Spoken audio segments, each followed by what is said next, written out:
Hi guys, welcome to Calm History Tales. Tonight before the sun has fully decided to show itself lying still as the city of 1700s New York breathes around you. The room is dim, not in a cozy way, but in a practical one.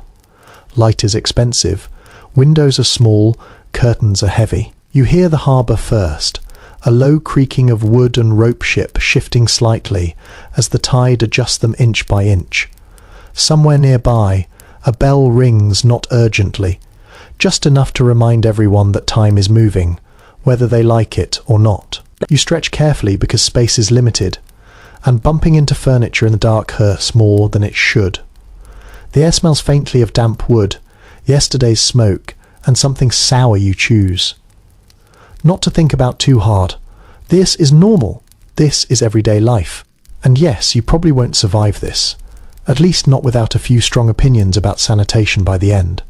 So before you get comfortable, take a moment to like the video and subscribe, but only if you genuinely enjoy what I do here. And while you are settling in, feel free to post where you are listening from and what time it is there. Now dim the lights, you ease yourself upright and listen again. New York is already awake. In the early 1700s, this is a port city first and everything else second. Ships arrive with a tide, not with your schedule. Dockworkers shout greetings that are half insults, half affection, barrels knocked together. A gull screams like it has a personal grievance with the universe. The city is smaller than modern New York, of course, but it is dense, compact and loud in a way that carries through thin walls. You are not waking in silence. Silence is rare here. Even before dawn there is movement. A cart rattles over uneven stones. Hooves strike and pause. Someone coughs hard enough that you wonder if they should be getting back into bed. Then remember that rest is a luxury. A mainstream historical fact that quietly shapes your morning is that by the early 1700s, New York had already become one of the most important ports in British North America, linking the Atlantic world through trade in goods, people, and ideas. That importance means constant motion, and constant motion means sleep that never fully deepens. You stand feet finding the cold floorboards. The buildings hold on to dampness like a habit. You pull on yesterday's clothes because most people do. Freshly washed garments are not an everyday indulgence. Fabric takes time to clean, and even longer to dry. Your clothing carries faint traces of smoke, sweat, and city air. A layered scent that marks you as someone who lives here rather than visits. Outside dawn is more suggestion than event. The sky lightens gradually, a grey-blue wash behind rooftops pressed close together. Houses rise tall and narrow, stacked almost apologetically against one another. This is not a city built for beauty first. It is built for utility, for fitting as many people as possible near the water that makes them money. Historians still argue whether this density was seen as uncomfortable by residents or simply accepted as the cost of opportunity. But either way, you learn early how to share walls, sound and smells. You step toward the window and crack it just enough to let in air. The breeze carries the East River with it, briny and alive. Mixed into that is something less romantic: waste, animals, rotting food. New York in the 1700s has no organized sewer system. What leaves the body or the kitchen often ends up in the street or nearby water. A quirky tidbit that often surprises modern listeners is that many residents believed bad smells themselves caused illness, which meant mornings were filled with a strange tension between airing out rooms and inviting more odor inside. You pause and listen to voices drifting upward. English dominates, but it is not alone. Dutch phrases linger from the city's earlier identity as New Amsterdam. You hear accents from Germany, whispers of French, the cadence of West African languages spoken by enslaved people beginning their day under someone else's schedule. This mixture is not celebrated with banners or slogans. It simply exists, shaping how you hear the city without you ever fully noticing it. As you move about the room, you are careful with fire. Candles are precious and dangerous. Fire keeps you warm, cooks your food, lights your evenings, and might erase everything you own if it gets bored. You strike a flame briefly, just enough to see clearly, then snuff it. The memory of past fires lingers in the way people behave cautious without being dramatic. Scholars continue to debate how often small household fires occurred compared to larger city-wide blazes, but no one doubts the underlying anxiety they produced. Your stomach reminds you that it exists. Hunger here is not dramatic in the morning. It is steady, familiar. Breakfast will be simple later. Something quick, because work waits, and the city does not pause for thoughtful meals. You take a moment, though, to stand still. This is a rare pause. Once the day fully starts, it moves like the tide pulling you along. Whether you are ready or not, you step into the narrow hallway. The building size around you would responding to movement and temperature, somewhere above. Somewhere below, someone never really slept. Everyday life here is layered vertically as much as it is horizontally. You are aware of others even when you do not see them. As you reach the door, the sounds outside sharpen. The city feels closer now, pressing in with expectation. You know that once you step out, you will be part of the flow. You take one last breath of indoor air, imperfect but familiar, before opening yourself to the street and the long ordinary day ahead. You step fully into the building now, letting the door settle shut behind you with a soft, tired sound. The house holds itself upright, like an old habit. Floors slope slightly. Walls lean just enough that you notice if you pay attention. These homes are built tall and narrow, not because anyone thought it charming, but because land near the harbour is precious and expensive.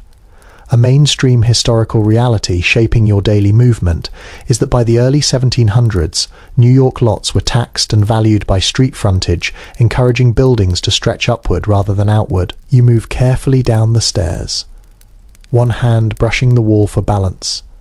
The wood feels smooth in places worn by decades of palms doing exactly what yours is doing now.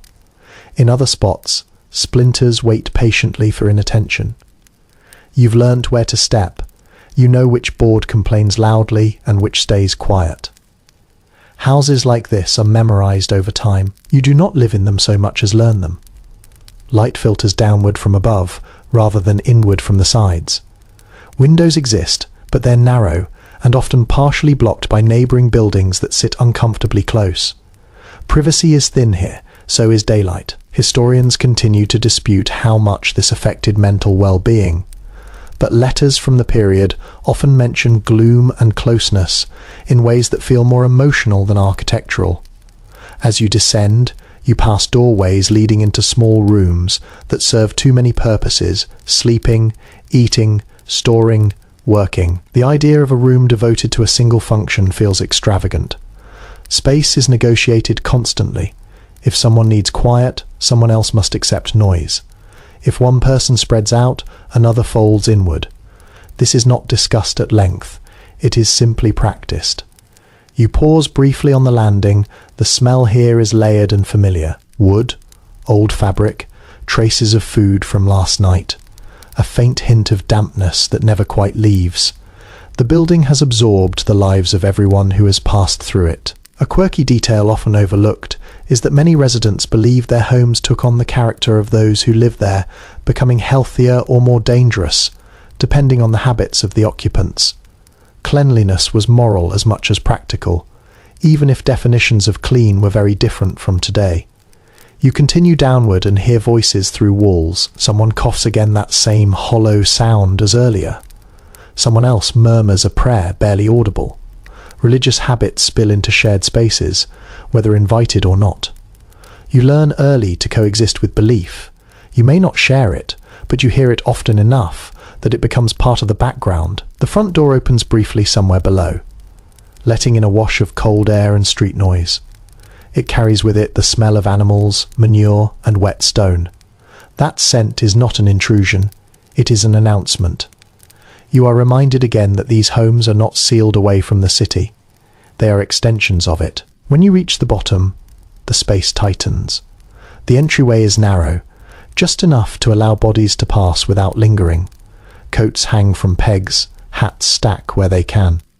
Shoes sit where they last came off. Not neatly aligned, but placed with an understanding that order is flexible. There is no foyer for presentation. This is a threshold, not a showcase. You step back outside briefly, then pause. The street presses in close. Buildings rise on either side, creating a corridor that amplifies sound. Even a quiet morning feels busy here.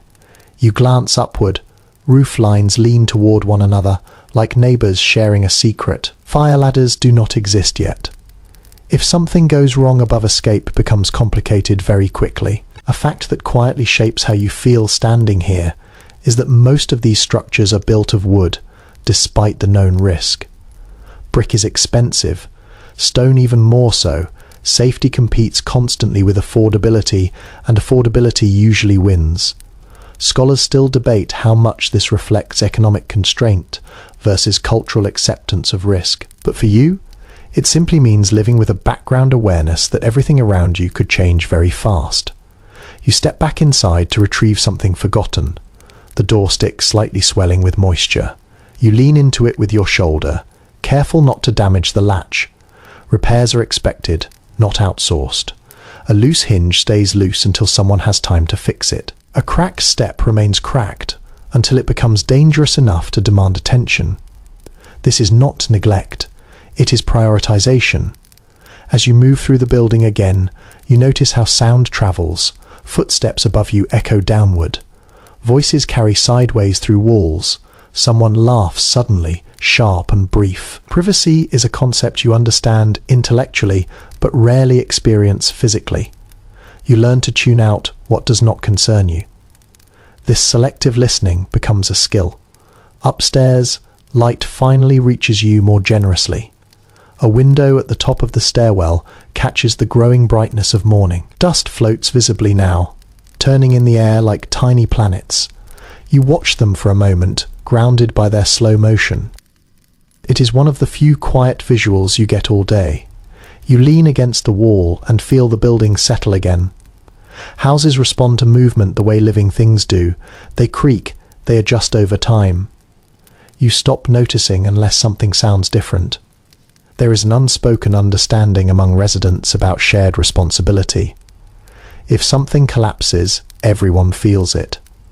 If someone is careless with fire, everyone worries. Cooperation is not sentimental, it is practical. Neighbors may argue loudly, but they also watch one another closely. You step back toward the stairs, ready to continue your day beyond these walls. The house has done its job. It sheltered you, it confined you.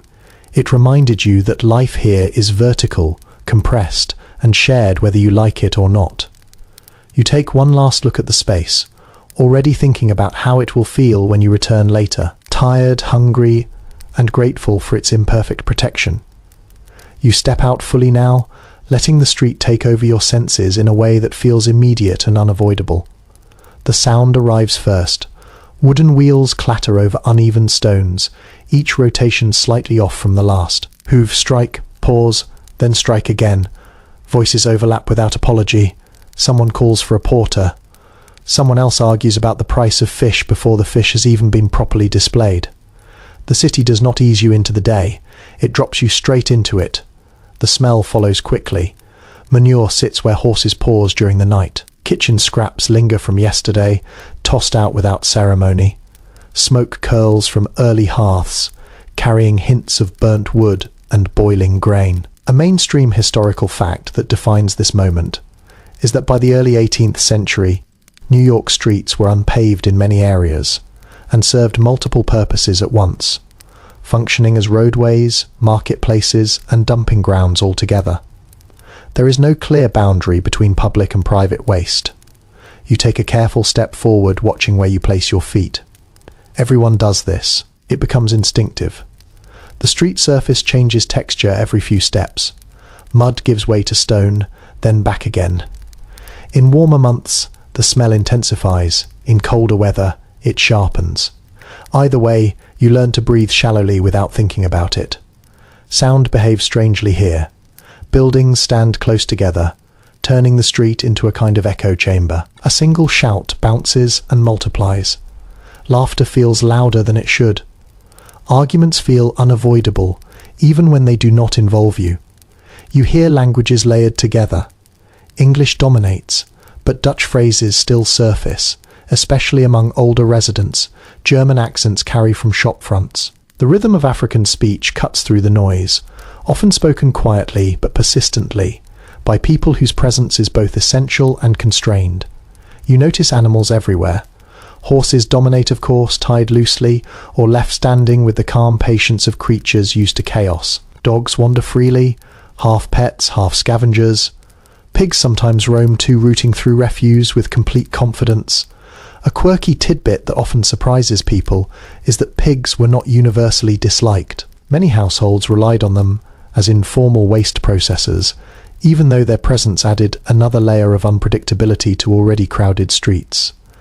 As you walk, you pass shop fronts just beginning to open. Wooden shutters creak upward.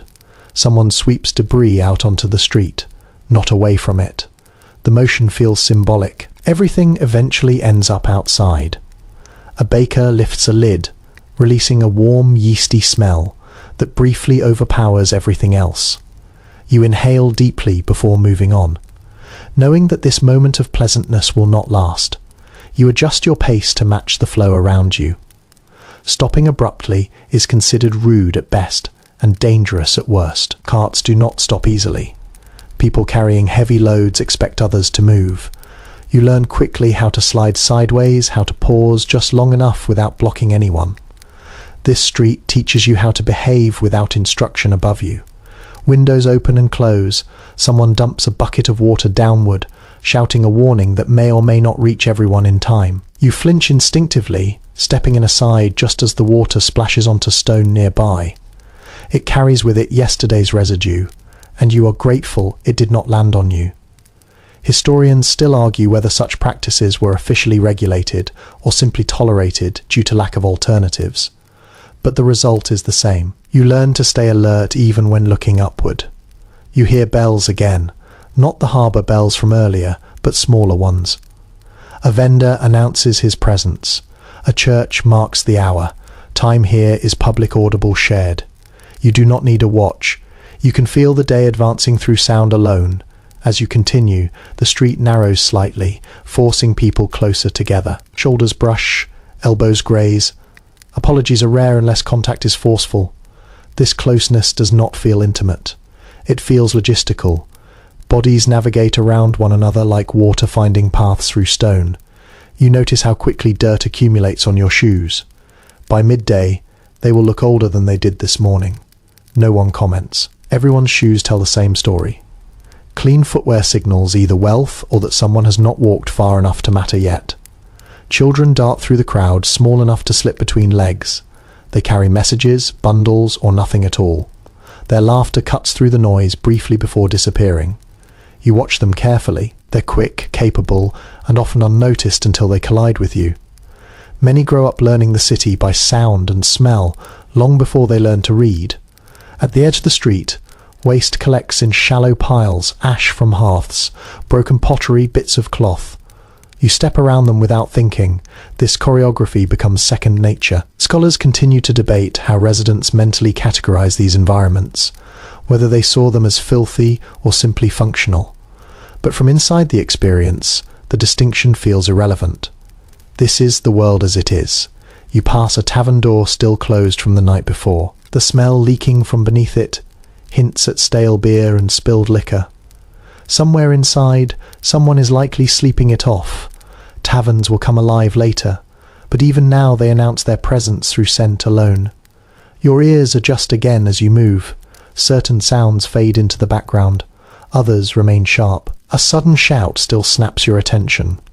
A crashing barrel still makes you jump, but the steady hum of the city becomes almost soothing, like waves. You stop counting. You realize that smell here functions like memory. Certain corners always carry the same odor. Certain alleys announce themselves before you see them. You navigate as much by nose as by sight. This sensory map forms slowly, but sticks firmly once learned. As the sun rises higher, light finally reaches the street in thin bands. It highlights dust in the air and moisture on stone. You watch it briefly, appreciating the contrast before it disappears behind another building.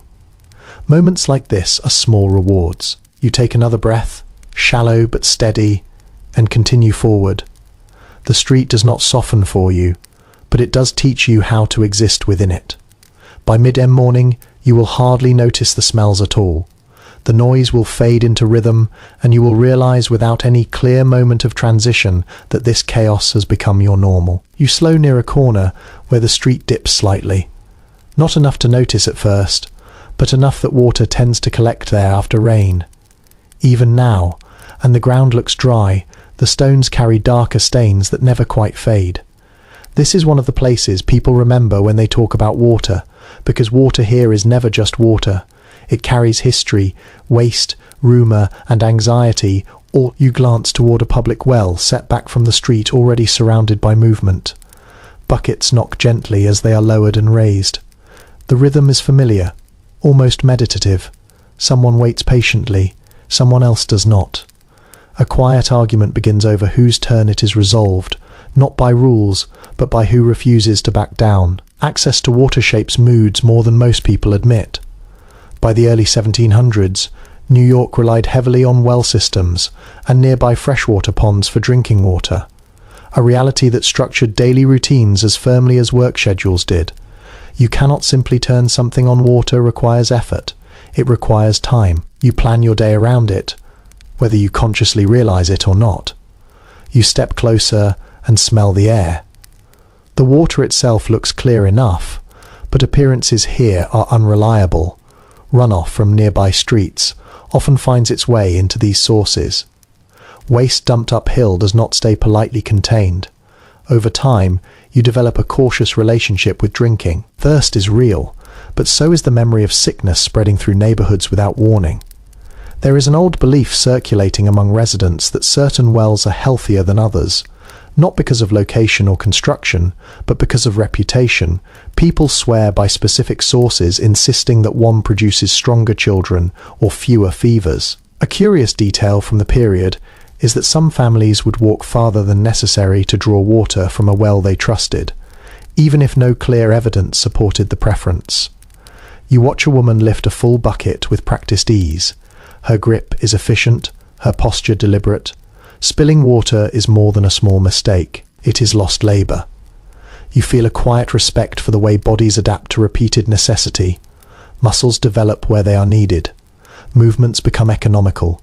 The sound of the bucket hitting the ground again is dull and final. Someone else steps forward. There is no ceremony here. No one lingers longer than required. Water collection is communal but not social. Conversations remain brief, often limited to complaints about weather or remarks about who has been ill recently.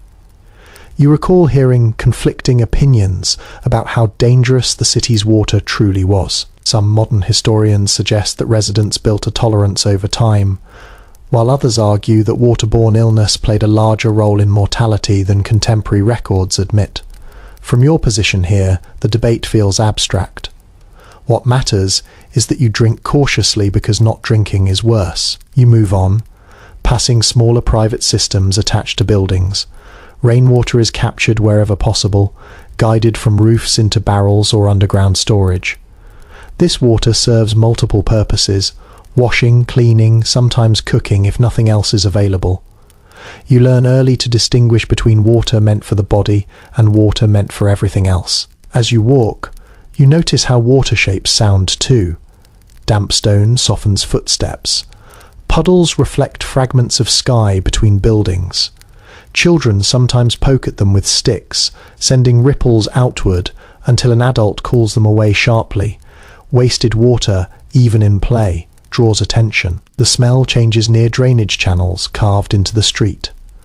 They are shallow and imperfect, designed more to move liquid away from doorways than to truly remove it.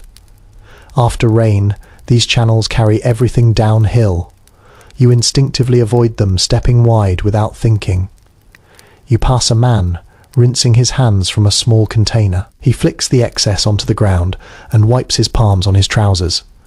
Cleanliness here is relative. Soap exists, but it is harsh and used sparingly. Washing is about removing the worst of the dirt, not achieving purity.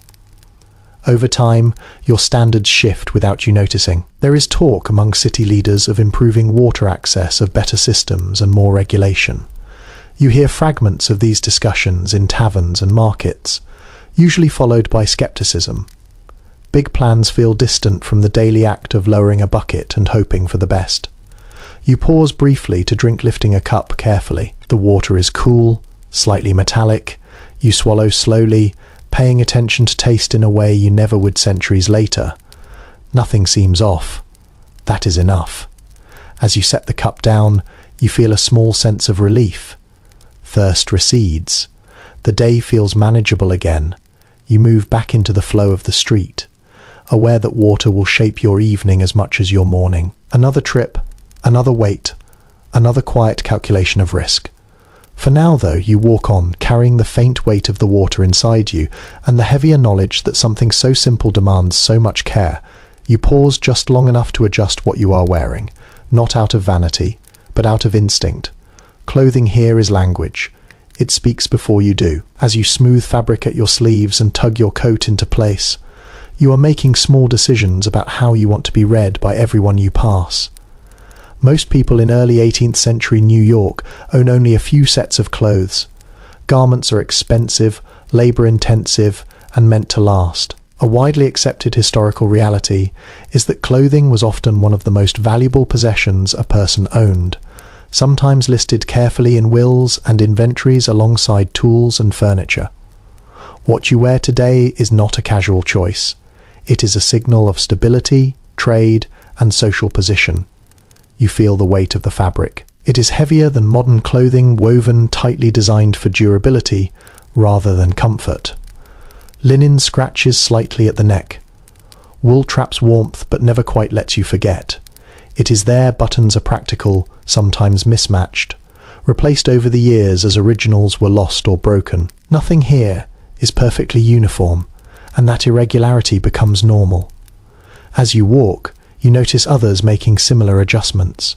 A man straightens his cuffs before stepping into a shop. A woman tugs her shawl higher, not just against the chill, but against the gaze of others. Modesty is expected, but the exact boundaries shift depending on neighborhood wealth and personal reputation. There is no single standard everyone agrees on, only a general sense of what might draw unwanted attention. You glance at your shoes. They're sturdy, repaired at least once. Leather softens with you, shaping itself to your feet in ways that feel personal. A small tear near the sole reminds you to walk carefully in wet areas. Replacing shoes is not simple. Cobbler visits are weighed against other needs, and temporary fixes are common. Color matters too. Bright dyes cost more and fade unevenly. Muted tones dominate the street browns, greys, deep blues. Wearing something vivid can attract admiration or suspicion, depending on who is looking. A curious detail from the period is that certain colours carried associations tied to occupation or origin, and people learned to read those cues quickly, even if they could not articulate why. You pass a woman carrying a bundle of fabric under her arm. The cloth is folded, carefully protected from dirt. She moves with purpose. Fabric is potential. It can become clothing, bedding, trade, or payment. You feel a flicker of awareness that every thread represents hours of labour, somewhere often by hands that will never touch the finished garment. There are unwritten expectations about cleanliness. Clothes do not need to be spotless, but they should look cared for. Stains are tolerated if they make sense. A butcher with marks on his apron raises no eyebrows. The same stains on someone claiming gentility would prompt whispers. Social judgment here is quiet but relentless. You think briefly about how often clothes are mended. Needles pass through fabric, repeatedly strengthening and weakening it at the same time. Patches are placed where they will be least noticed, or sometimes displayed openly as proof of thrift. Opinions differ on which approach signals better character. Some people admire careful repair, others see it as evidence of limited means. There is ongoing discussion among scholars about how strictly clothing laws were enforced in colonial cities, especially those intended to limit displays of luxury. In practice, enforcement seems uneven, shaped more by social pressure than by formal punishment. You rarely see officials stopping people in the street, but you do see people adjusting their appearance when crossing into different parts of the city. As you continue walking, the weather asserts itself. A breeze finds its way under your collar. You pull your coat tighter, appreciating the weight again. In summer, this same garment will feel oppressive, But today, it is reassuring. Clothing here is a tool as much as a covering part of how you manage your body against the environment. You notice how children dress differently. Their clothes are looser, more forgiving. They grow quickly, and garments are often passed down, resized, reshaped. A sleeve may be too long now, but that is intentional. You are already thinking ahead when you cut fabric. There is a faint smell to your clothes that you barely register anymore. Smoke, wool, city air. It marks you as belonging here. Visitors often notice it immediately. Residents rarely do. You pass your reflection in a shop window distorted by imperfect glass. The image wavers, but you recognize yourself. Not idealized, not polished, just functional, prepared, and appropriate for the day ahead. As you move on, you feel the quiet reassurance that comes from blending in. Standing out here is rarely advantageous. You adjust your coat one last time and step forward, letting the city read you as someone who knows how to exist within its rules, even if you never consciously learnt them. Your stomach reminds you again that the day has truly begun. Breakfast does not arrive with ceremony or comfort.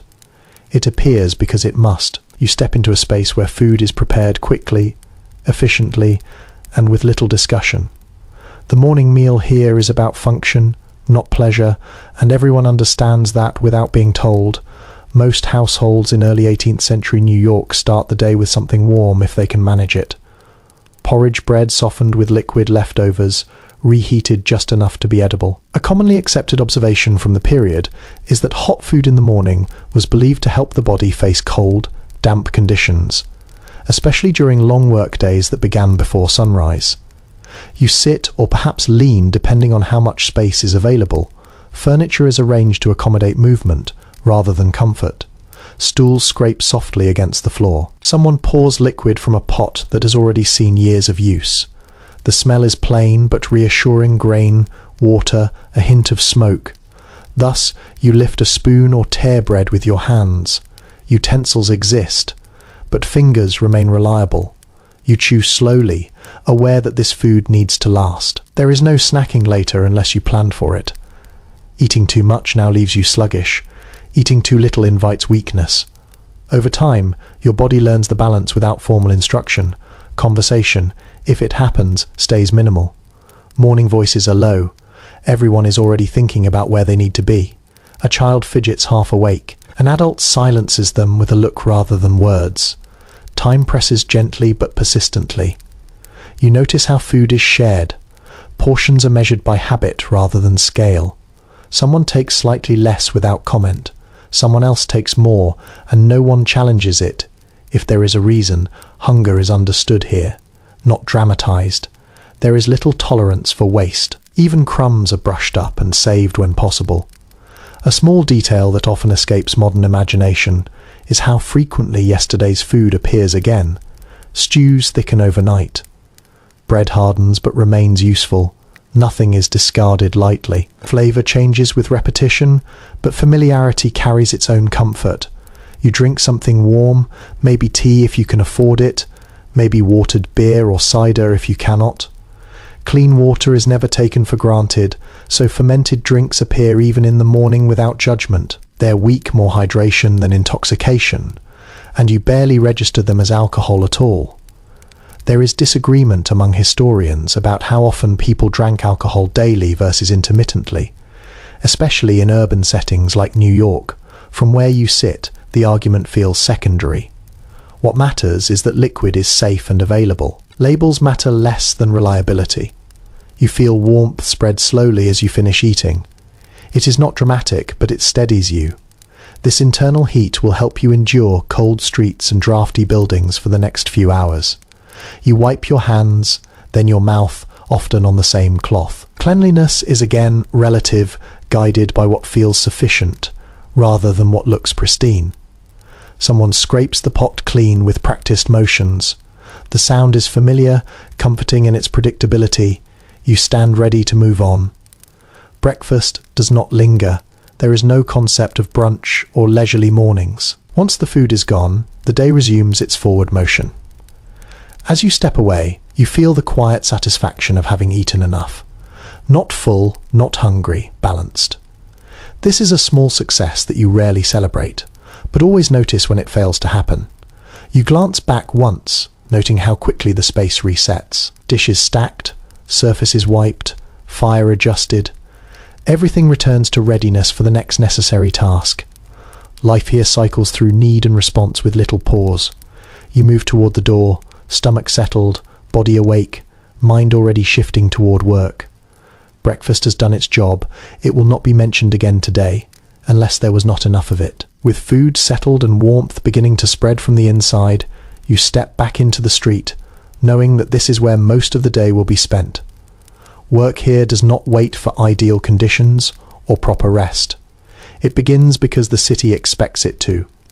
You join the current of bodies moving with purpose, each person pulled toward obligations shaped by trade status and necessity. In early 18th century New York, employment is visible everywhere you look. The city functions through manual effort, and nearly everyone contributes something physical. Porters shoulder heavy loads. Artisans unlock workshops still dim with morning light. Shopkeepers arrange goods that will be haggled over and handled again. This labour-driven economy is not hidden behind doors. It unfolds in the open, making work part of the street's identity. You pass a cooper setting hoops onto a barrel, his hammer striking a steady rhythm that carries down the block. Nearby, a blacksmith's forge begins to glow faint at first, then brighter as bellows push air through the coals. The sound of metal meeting metal rings out sharply, and you instinctively give the doorway a wide berth.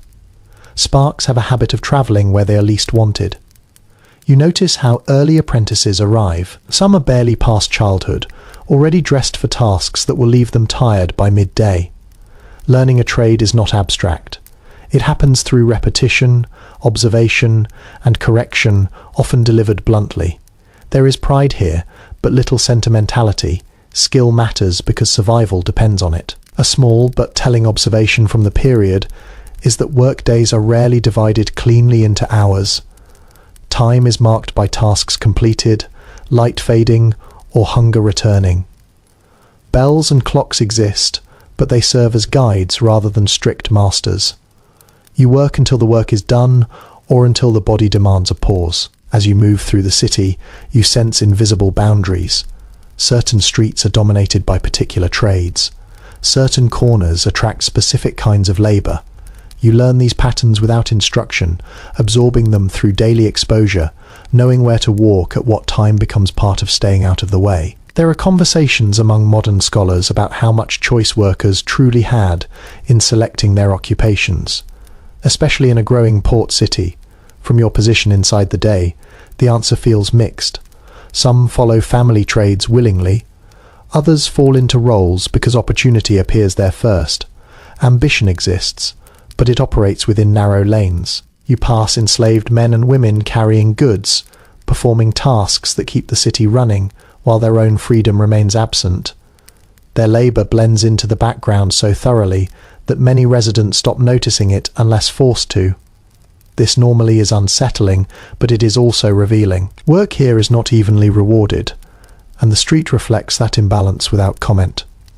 You notice how quickly fatigue sets in. Movements slow slightly, shoulders sag just enough to be visible, yet the work continues. Pauses are brief, and often taken standing rather than sitting. Rest is functional, not restorative. A detail that often surprises people is how much informal cooperation exists among workers. Tools are shared temporarily, warnings are shouted when carts approach too fast. There is competition, but there is also mutual reliance. The city functions because people adjust to one another constantly. As the sun climbs higher, the street grows busier. Deliveries increase. Voices rise. The rhythm changes from steady to crowded. You feel the pressure to keep moving, to stay productive, to avoid being in the wrong place at the wrong time. You realize that work here is not a separate part of life. It is the framework around which everything else bends. Meals, rest, socializing all fit into the spaces labor leaves behind. The idea of a fixed work-life balance would sound strange, even indulgent. You continue forward aware that the morning is already slipping into full day. Your body knows what is expected of it. Your mind adjusts accordingly.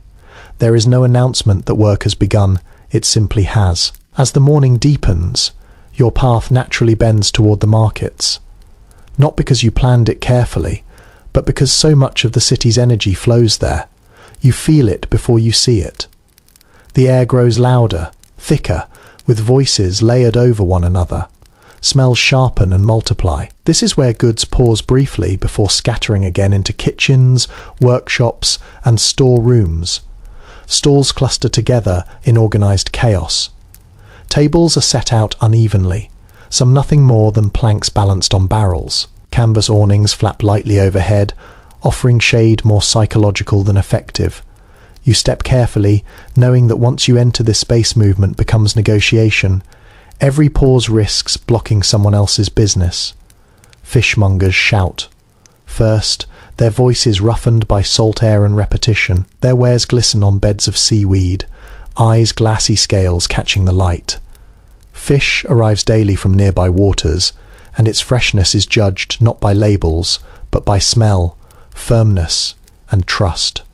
You watch buyers lean close, inspecting with narrowed eyes, already preparing to argue. Grain sellers work more quietly.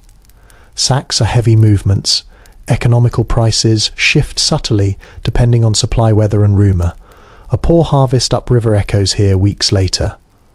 One widely accepted understanding of the time is that urban residents lived with a constant awareness of distant farms, even if they never saw them. Food connected city life to landscapes far beyond the harbour. You weave between stalls, absorbing fragments of conversation. Bargaining is expected, almost theatrical. Asking price and final price are rarely the same. Refusing to negotiate appears either foolish or suspicious. You learn to play your part, raising an eyebrow, hesitating, pretending to walk away. The dance feels familiar, even comforting. You notice how little silence exists here. Even pauses hum with anticipation. Coins clink. Knives strike wood. Someone laughs sharply after a deal goes well. Someone else mutters under their breath after it does not. The market is emotional without being sentimental. A detail that surprises many people is how public these transactions are. Privacy is minimal. Others hear what you pay. Others note what you buy. Reputation forms quickly. A buyer known for fairness receives better treatment over time. One known for deception finds fewer smiles waiting. You pass produce arranged in loose piles. Apples, turnips, onions, their shapes are irregular, their size is inconsistent, perfection is not expected.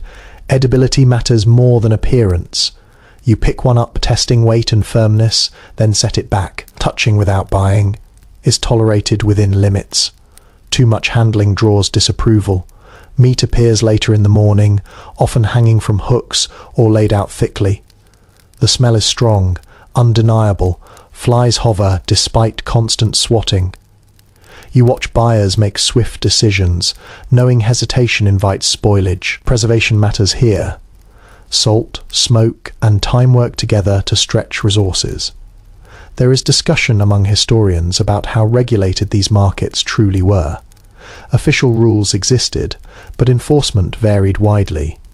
From your place in the crowd, authority feels present, but distant. Most order comes from custom and collective expectation, rather than intervention. You notice women navigating this space with confidence. They inspect goods, challenge prices, exchange news. Market knowledge is a form of power passed quietly through experience. Knowing which vendor cheats and which one offers credit can shape a household's survival. Children hover nearby, sent to purchase small items, or simply drawn by the spectacle. They dart in and out, sometimes scolded, sometimes ignored. You remember being that size, learning the rules of exchange long before understanding their broader meaning. A faint tension hums beneath noise. Scarcity is never far from mind. Prices rising too quickly. Spark concern. A delayed shipment causes whispers. The market is where anxiety becomes visible first. You feel it ripple outward when someone complains too loudly about cost. You pause near a bread cellar. Loaves stack unevenly, crusts darkened by wood-fired ovens. The smell is grounding. Bread is not glamorous, but it is central. Buying it feels like securing the day itself. You exchange coin and receive warmth in return. As you step aside, chewing thoughtfully, you realize how quickly the market reshapes itself. Sellers rearrange goods, buyers come and go, nothing stays fixed for long. This fluidity keeps the city fed, but it also keeps everyone alert. You move on slowly, letting the noise fade behind you. Your hands smell faintly of food and metal. Your pockets feel lighter. Your mind carries a quiet inventory of what has been secured and what must wait. The market has done its work. It has reminded you that survival here depends not just on earning, but on navigating people, timing and trust. You rejoin the street, already feeling the weight of the afternoon ahead. With the market behind you, you become more aware of what rests unseen in pockets, ledgers, and quiet agreements. Money here is not just coin, it is memory, it is expectation, it is the invisible thread tying yesterday's favor to tomorrow's obligation. As you walk, you feel its presence, even when none is exchanged. Coins exist. Of course, you hear them clink. Occasionally dull and heavy Spanish dollars circulate alongside British currency, worn smooth by hands that cared less about portraits than weight and silver content. A practical truth of this era is that colonial New York operates with a mixed currency system, and most people develop an instinctive sense for value without ever writing it down. You pause near a shop where the owner leans in the doorway nodding at passers-by. No sign announces what is sold. Regulars already know. Newcomers learn by asking or by watching who goes in and who comes out. Inside, a small book rests near the counter. Not a religious text, a ledger. Names fill its pages, each one paired with numbers and dates. Credit lives here, quietly shaping relationships more deeply than cash ever could. You are aware that many daily transactions rely on trust rather than immediate payment. Goods change hands with the understanding that settlement will come later. This arrangement works because memory is sharp and reputations linger. Forgetting to pay is not easily forgiven. Neither is disputing a debt loudly. Some historians point out that urban economies like New York's relied heavily on informal credit networks, particularly among neighbors and tradespeople. Standing here, you feel how personal that makes commerce. Money becomes social, a disagreement over payment risks more than financial loss. It threatens standing. You overhear a conversation nearby. Two men speak in low voices, discussing terms without numbers. Phrases like next week or when the ship arrives carry more meaning than exact dates. Time stretches and compresses according to circumstance. Flexibility is valued. Precision is admired, but not always possible. You notice how differently people handle money depending on background. Some count, carefully weighing each coin in the palm. Others pass payment quickly, eager to move on. Both behaviors communicate something. Caution suggests scarcity. Ease suggests either comfort or confidence in future earnings. There is also the matter of barter. You see it often enough that it barely registers. A service exchange for goods. A favor promised in return for access. These exchanges are rarely written down, but they are remembered. A small but telling detail from the period is that many people could recount long chains of obligation without hesitation, tracing who owed what across months or even years. You step aside as a cart passes, its driver shouting a warning. The driver nods at someone else, an acknowledgement that suggests shared history, perhaps a past deal, perhaps a debt forgiven. The street is full of these invisible lines connecting people who rarely stop to name them. You think briefly about those excluded from these networks. Enslaved people handle money at times, but rarely for themselves. Their labor fuels transactions without granting them full participation. This imbalance sits quietly beneath the surface, rarely challenged in daily exchanges, yet shaping the economy all the same. There is ongoing discussion among scholars about how often credit arrangements failed catastrophically versus quietly dissolving from where you stand. Collapse feels rare but ever possible. Trust holds until it does not. When it breaks, the consequences ripple outward quickly. You reach into your pocket and feel the remaining coins. The weight reassures you, but only slightly. You know how quickly it can vanish. A sick day, a broken tool, a delayed shipment. Money here is always provisional, always at risk of becoming insufficient. As you continue walking, you pass notices posted on a wall. Some announce goods for sale. Others warn of unpaid debts. Names are listed publicly. Shame becomes a tool for enforcement. You read them carefully, not out of curiosity, but to ensure your own name is not among them. You realize that money here teaches attentiveness. You listen closely, you remember details, you choose words carefully when negotiating. Carelessness costs more than a few coins. By the time you move on, the street feels slightly different.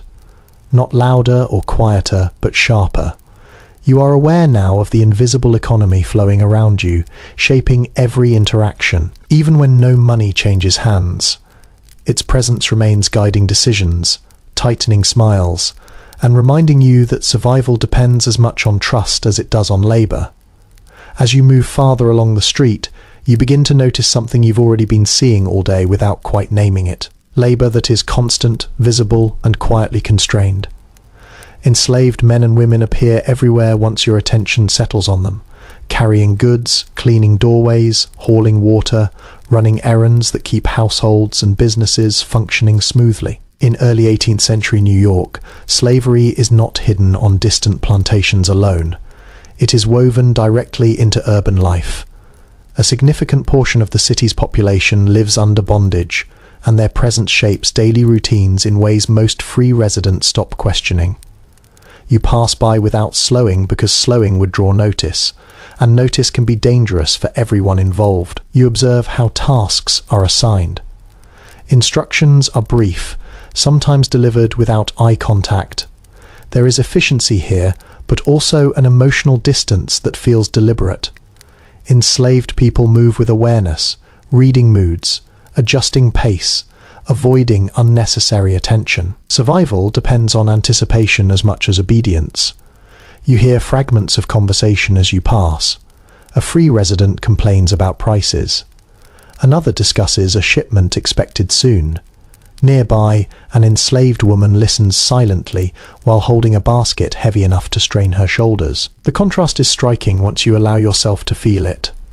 Work performed does not guarantee agency. A detail often overlooked is that enslaved individuals in New York sometimes lived apart from their owners, hired out for wages that went elsewhere. This arrangement created a strange tension. A person might move through the city with relative autonomy while remaining legally bound. You sense how complicated identity becomes under those conditions. You notice how law enforcement interacts differently here. A constable glances briefly at you, then at an enslaved man nearby holding that look longer. Authority feels uneven, applied selectively. The street teaches these rules without explanation. You learn them by watching who is stopped and who is not. There is disagreement among historians about how enslaved people experienced urban environments compared to rural ones. Some suggest cities allowed greater mobility and social contact. Others argue the constant surveillance made freedom feel even farther away from where you stand. Both interpretations seem plausible at once. You catch sight of an enslaved child carrying a message moving quickly and confidently through the crowd. Children learn these streets early. They learn which paths are safe, which faces to avoid, which corners invite trouble. Childhood here is brief, especially under bondage. You also notice moments of humanity that pass quickly and quietly. A shared glance, a whispered exchange, someone slipping food into a pocket when no one is looking. These acts are small, almost invisible, but they matter deeply. They are how dignity survives in constrained spaces. The city depends on this labor while rarely acknowledging it openly. Enslaved workers build clean transport and serve making daily life smoother for those who benefit. Their absence would be immediately felt even if their suffering is rarely discussed. As you walk on, you feel the weight of this knowledge settle uncomfortably. It changes how you hear the city. The noise now includes unspoken boundaries. The rhythm of work carries an edge you had not noticed before. You realize that everyday life here is sustained by systems that feel ordinary only because they are constant. Once you see them clearly, you cannot unsee them. The street continues as before, indifferent to your realization. You keep moving aware that understanding does not grant protection and stopping does not change the structure of the day. Still, the city feels heavier now, layered with meaning beneath its familiar sounds. As the day stretches forward, you begin to notice a different rhythm layered beneath the street's noise. It is quieter but constant work that does not announce itself with hammers or shouting, yet somehow never seems to pause. Women's labour fills the city like background breathing. You notice it most when you stop actively looking for it. Inside homes, behind shop counters, and in spaces that blur the line between public and private, women are already deep into tasks that began before dawn. Cooking, cleaning, sewing, managing accounts, supervising children, assisting in family businesses. None of this feels optional. It is assumed expected and largely unremarked upon. In households across New York during the 1700s, women's work formed the backbone of daily survival. This is not an exaggeration, but a practical reality visible in account books, diaries, and probate records that quietly list endless domestic contributions without ceremony. You sense how much effort disappears simply because it happens indoors. You step past a doorway and glimpse a woman bent over a table, hands moving steadily through fabric. Her posture suggests long familiarity with the task. She does not look up as you pass. Time for acknowledgement is scarce. The work demands attention, and mistakes cost material that cannot be easily replaced. Laundry hangs from lines strung wherever space allows. Water must be hauled, soap mixed, fabric scrubbed by hand, then wrung out until arms ache. Drying depends entirely on weather. Rain delays everything. Cold stiffens cloth. Heat invites smell. You realize how much planning goes into something you would later consider automatic. A small but telling observation from the period is that many women kept informal mental schedules more complex than any clock. Meals, chores, childcare, production for sale, all interwoven. One delay cascades into another. The day must be constantly adjusted, and flexibility becomes a skill rather than a preference. You hear a child crying somewhere nearby. The sound rises briefly, then fades. Someone intervened quickly. Children here are not raised in isolation from work. They're folded into it early. A toddler learns to stay out of the way. An older child learns to help. Care happens alongside productivity, not instead of it.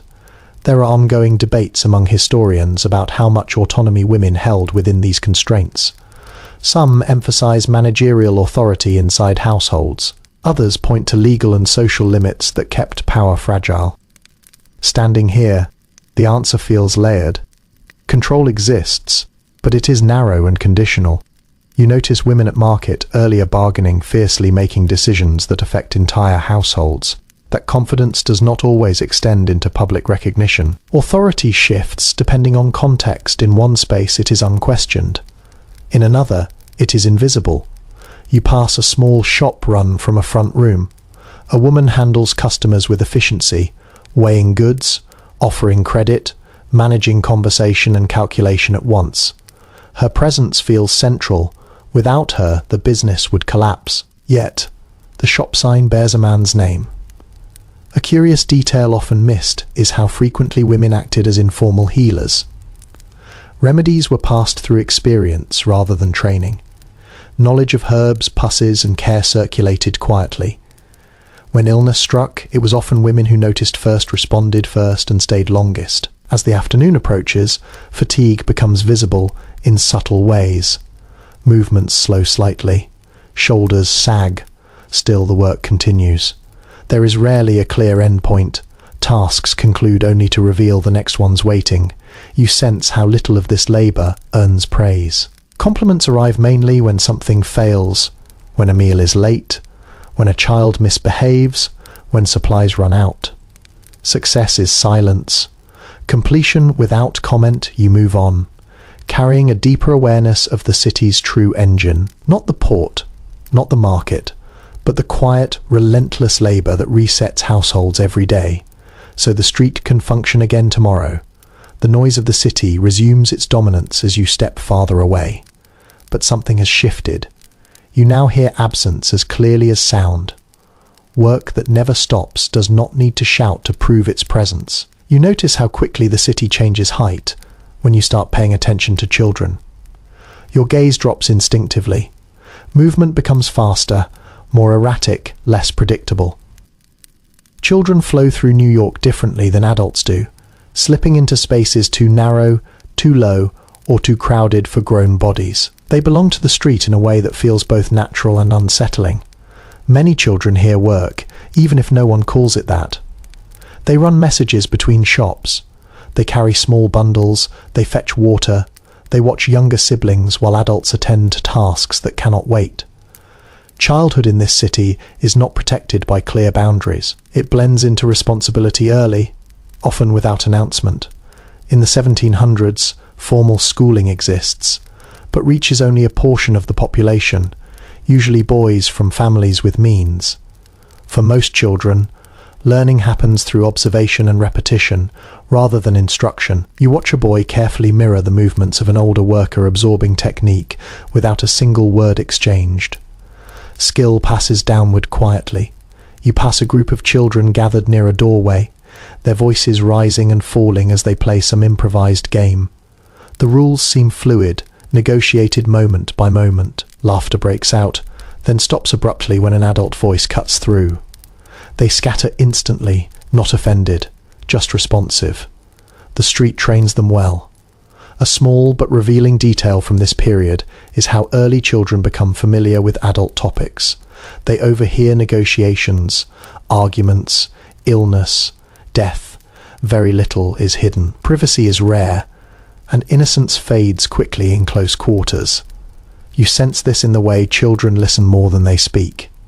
Eyes alert even while bodies move restlessly. You notice how differently children dress. Clothing is practical, often oversized to allow for growth. Sleeves are rolled, shoes are repaired repeatedly until they barely resemble their original shape. Cleanliness matters less for children, though dirt still draws scolding if it signals carelessness rather than play. Some children move confidently through the city alone, entrusted with errands that take them across several streets. You feel a flicker of surprise. Then remember that necessity builds trust early. Losing a child in the street would be catastrophic, but holding them close at all times is impossible. Risk becomes familiar. There is scholarly disagreement about whether urban childhood offered more opportunity or more danger compared to rural life. Cities provide exposure to trades and information, but also to crime and disease. Watching these children move, you feel both realities at once. The street teaches quickly but harshly. You pass a girl carefully counting coins into her palm before handing them to a vendor. Her brow furrows in concentration. This is not play, this is practice. You wonder how long she has been doing this, how many mistakes she has already learned from. Children also absorb the city's social rules with unsettling ease. They know who can be questioned and who cannot. They know which adults are kind and which are unpredictable. They learn which accents invite ridicule and which command respect. None of this is explained. It is noticed. You hear a sudden cry nearby, sharp and brief. A child has fallen. An adult intervenes quickly, lifting them up, brushing dirt from clothes. The comfort is brisk rather than indulgent. Tears fade as quickly as they appeared. There is no time to linger. As you move on, you realize how much of the city's future is already visible in these small figures. Habits form early. Confidence or caution settles in. Dreams, if they exist, remain unspoken, shaped quietly by what children see every day. The street seems louder now, but perhaps you are simply more aware of who is navigating it without protection. You continue forward, carrying the image of quick feet and sharp eyes, with you knowing that childhood here is less a phase and more a preparation. As the day advances, you become aware of a different kind of structure shaping everything around you. It is not made of wood or stone, but it is just as present. Belief moves quietly through the city, setting rhythms, boundaries, and expectations. Religion here is less about private reflection and more about shared timing. You hear it before you see it. A bell rings out, steady and deliberate, cutting through the street noise. People do not stop completely, but many adjust their pace. Heads turn, conversations. Pause for half a breath. The sound marks more than the hour. It marks belonging. New York in the 1700s is home to multiple religious traditions living side by side. Anglican churches hold official favour under British rule, but Dutch Reformed congregations remain strong, joined by Presbyterians, Lutheran, Jews, and others. This diversity is not always harmonious, but it is persistent. Faith here is public, visible in buildings, clothing, and behaviour. You pass a church door, standing open, its interior dim and cool compared to the street outside. A few people slip inside quietly, even on a weekday. Prayer does not always wait for Sunday. For some, it is woven into the day as naturally as eating or working. You notice how belief shapes time. Certain days slow down. Others carry special expectations. Work may pause briefly for observance, or it may continue with a different tone. You learn these patterns quickly, especially if ignoring them risks offence. A lesser-known aspect of religious life here is how closely it intertwines with social standing. Church attendance signals respectability. Absence invites speculation. You may hold private doubts, but you rarely display them openly. Faith functions as a form of social currency traded carefully. Children are expected to absorb belief early. You see them reciting passages, repeating prayers mimicking adult posture. Instruction happens at home and in church, reinforced by repetition rather than explanation. Understanding comes later, if at all. There is ongoing discussion among historians about how deeply religious conviction truly ran versus how much participation was driven by social pressure. Walking these streets, the distinction feels blurred. Whether belief is heartfelt or habitual, it shapes behaviour all the same. You pass a small burial ground tucked between buildings. Stones lean at odd angles, inscriptions weathered and uneven. Death rests close to daily life here. Funerals pass through streets without disrupting them for long. Mortality does not hide behind walls. A curious detail often overlooked is how sermons sometimes address practical matters directly. Ministers commented on work habits, family roles, even local disputes. Faith offered moral guidance, but also social regulation.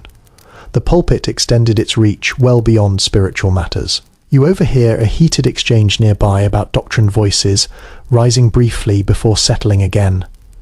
Differences exist, but open conflict is usually contained. The city is too small, relationships too intertwined to sustain constant division. As you continue walking, you realize how belief provides a shared language even among disagreement. People reference scripture casually. Moral judgments draw from common sources. Even those who resist religious authority understand its vocabulary.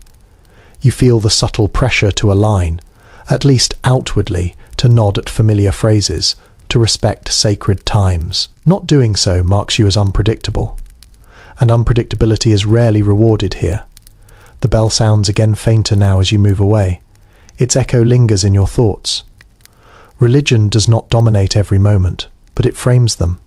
It reminds you that life here is watched, measured, and interpreted through more than just law or custom. You step back into the louder part of the street, carrying that awareness with you. Faith may not dictate every action, but it sets the tempo, quietly shaping how the city breathes from dawn to dusk. Your body reminds you again that belief and routine cannot protect you from physical limits. Somewhere between the market noise and the church bell, you feel a subtle shift, a heaviness behind the eyes, a stiffness in the joints. Health here is not something you monitor with numbers or appointments. You notice it through sensation, through what feels off. You pass a doorway where the smell changes abruptly. Sharp herbs, boiling liquid, something bitter in the air. Someone inside is tending to illness, not with instruments or charts, but with attention. Care in this city is intimate and improvised. It relies on experience passed from person to person rather than formal training. Medical professionals exist, but they are few, expensive, and uneven in skill. Many residents rely instead on home remedies, midwives, and community knowledge. Treatment begins with observation: skin temperature, breathing patterns, appetite. People watch one another closely because no machine will do it for them. You recall how often sickness spreads quietly. A cough becomes common. A fever appears in one household, then another. By the time anyone realizes something is wrong, the pattern has already formed. This awareness hangs in the background of daily life, shaping how people move, share space and touch. A practical reality of the era is that hospitals, as later generations would recognize them, are rare and often avoided. Care happens at home whenever possible. Beds become sick rooms. Kitchens turn into pharmacies. The line between living space and treatment space dissolves quickly. You notice how people speak about illness indirectly. Carefully, saying someone is unwell feels safer than naming symptoms too precisely. Naming feels like inviting attention. Silence becomes a form of protection. There is a common belief circulating that balance within the body determines health. Too much heat, too much cold, too much damp. Remedies aim to restore equilibrium. Diet adjusts, activity changes, rest is prescribed not as comfort but as necessity. A small but striking detail from this period is how often bloodletting appears in medical advice, believed to release harmful excess.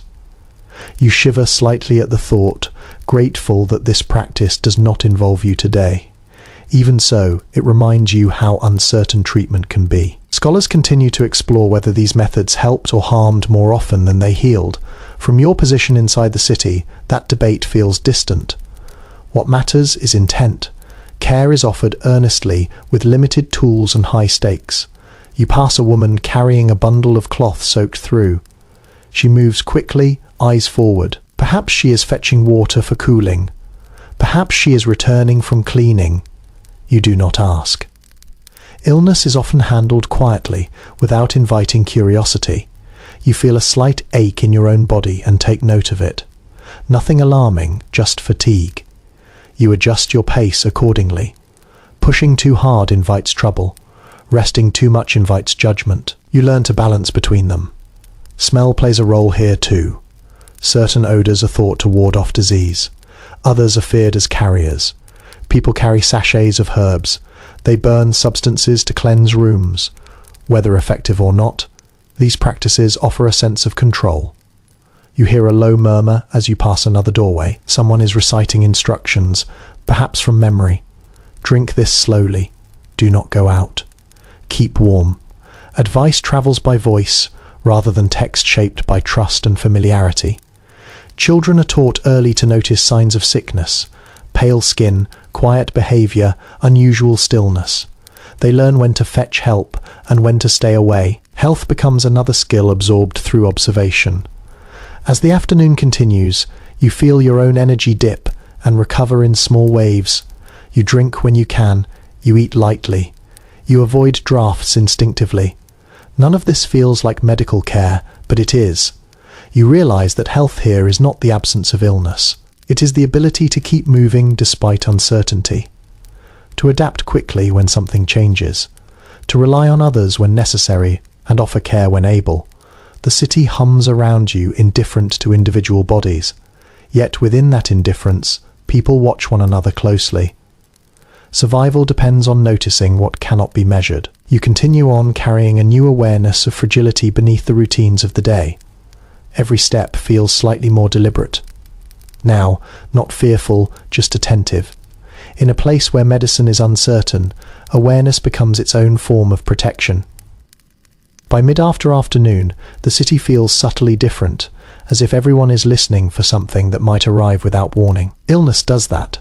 It changes how people move, even when no one speaks of it directly.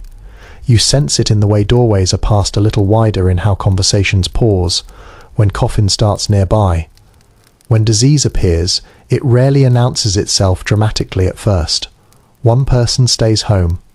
Another complains of weakness. Soon patterns emerge. People begin counting absences. Someone mentions that 3 households on the same street are unwell. The city does not panic immediately. It watches in the 1700s. Outbreaks of sickness moved through New York with unsettling speed, carried by crowded living conditions and constant movement. Without clear understanding of transmission responses, focused on separation, doors closed, visits postponed, streets adjusted their flow quietly, without formal decree. At first, you pass a house marked subtly, not with symbols, but with behavior. Windows remain shut despite the weather. No one enters or leaves. Neighbours avoid lingering. This is quarantine without fences or guards enforced by shared fear and mutual interest. Protection here relies on cooperation rather than authority.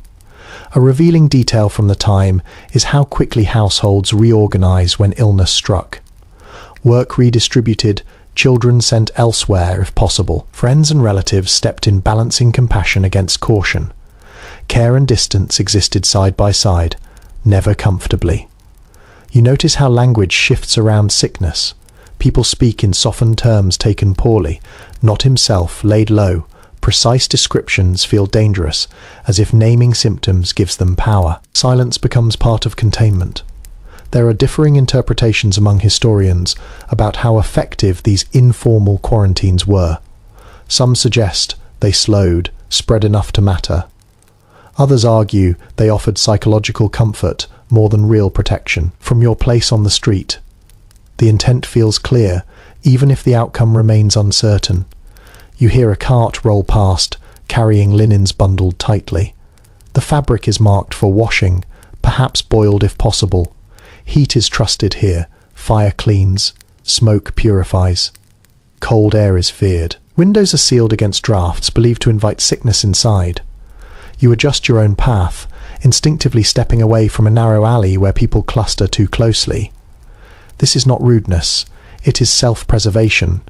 Everyone understands, even if no one says it aloud. Children are kept closer during these moments, their freedom temporarily restricted. You see, one tugged gently but firmly back from the street. Play pauses. The city becomes quieter in small pockets, louder in others as routines shift. There is no central announcement. When danger passes, life resumes gradually. A window opens. A shop reopens its door. Voices return to familiar levels. Recovery is uneven, and loss often goes unspoken, folded quietly into memory. You feel the weight of uncertainty settle in your chest, not sharply but steadily. Illness here is not exceptional. It is expected, feared, yes, but also woven into the rhythm of living. As you move on, you carry a heightened awareness of your own body again. You swallow carefully. You note your breathing.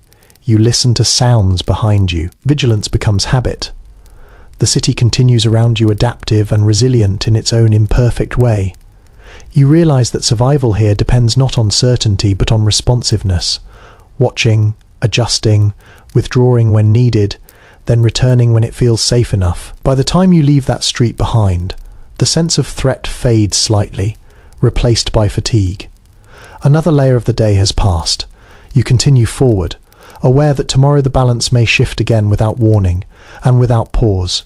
You smell smoke before you see anything unusual, and your body reacts faster than your thoughts. Not panic, not yet, just attention. Fire lives close here, closer than most people like to admit. It warms you, feeds you, lights your evenings, and waits patiently for a mistake. Someone down the street has opened a hearth too quickly. Smoke spills outward, dark and thick for a moment before thinning. People glance up instinctively. A few pause. No one runs. Everyone is alert. This is how the city survives.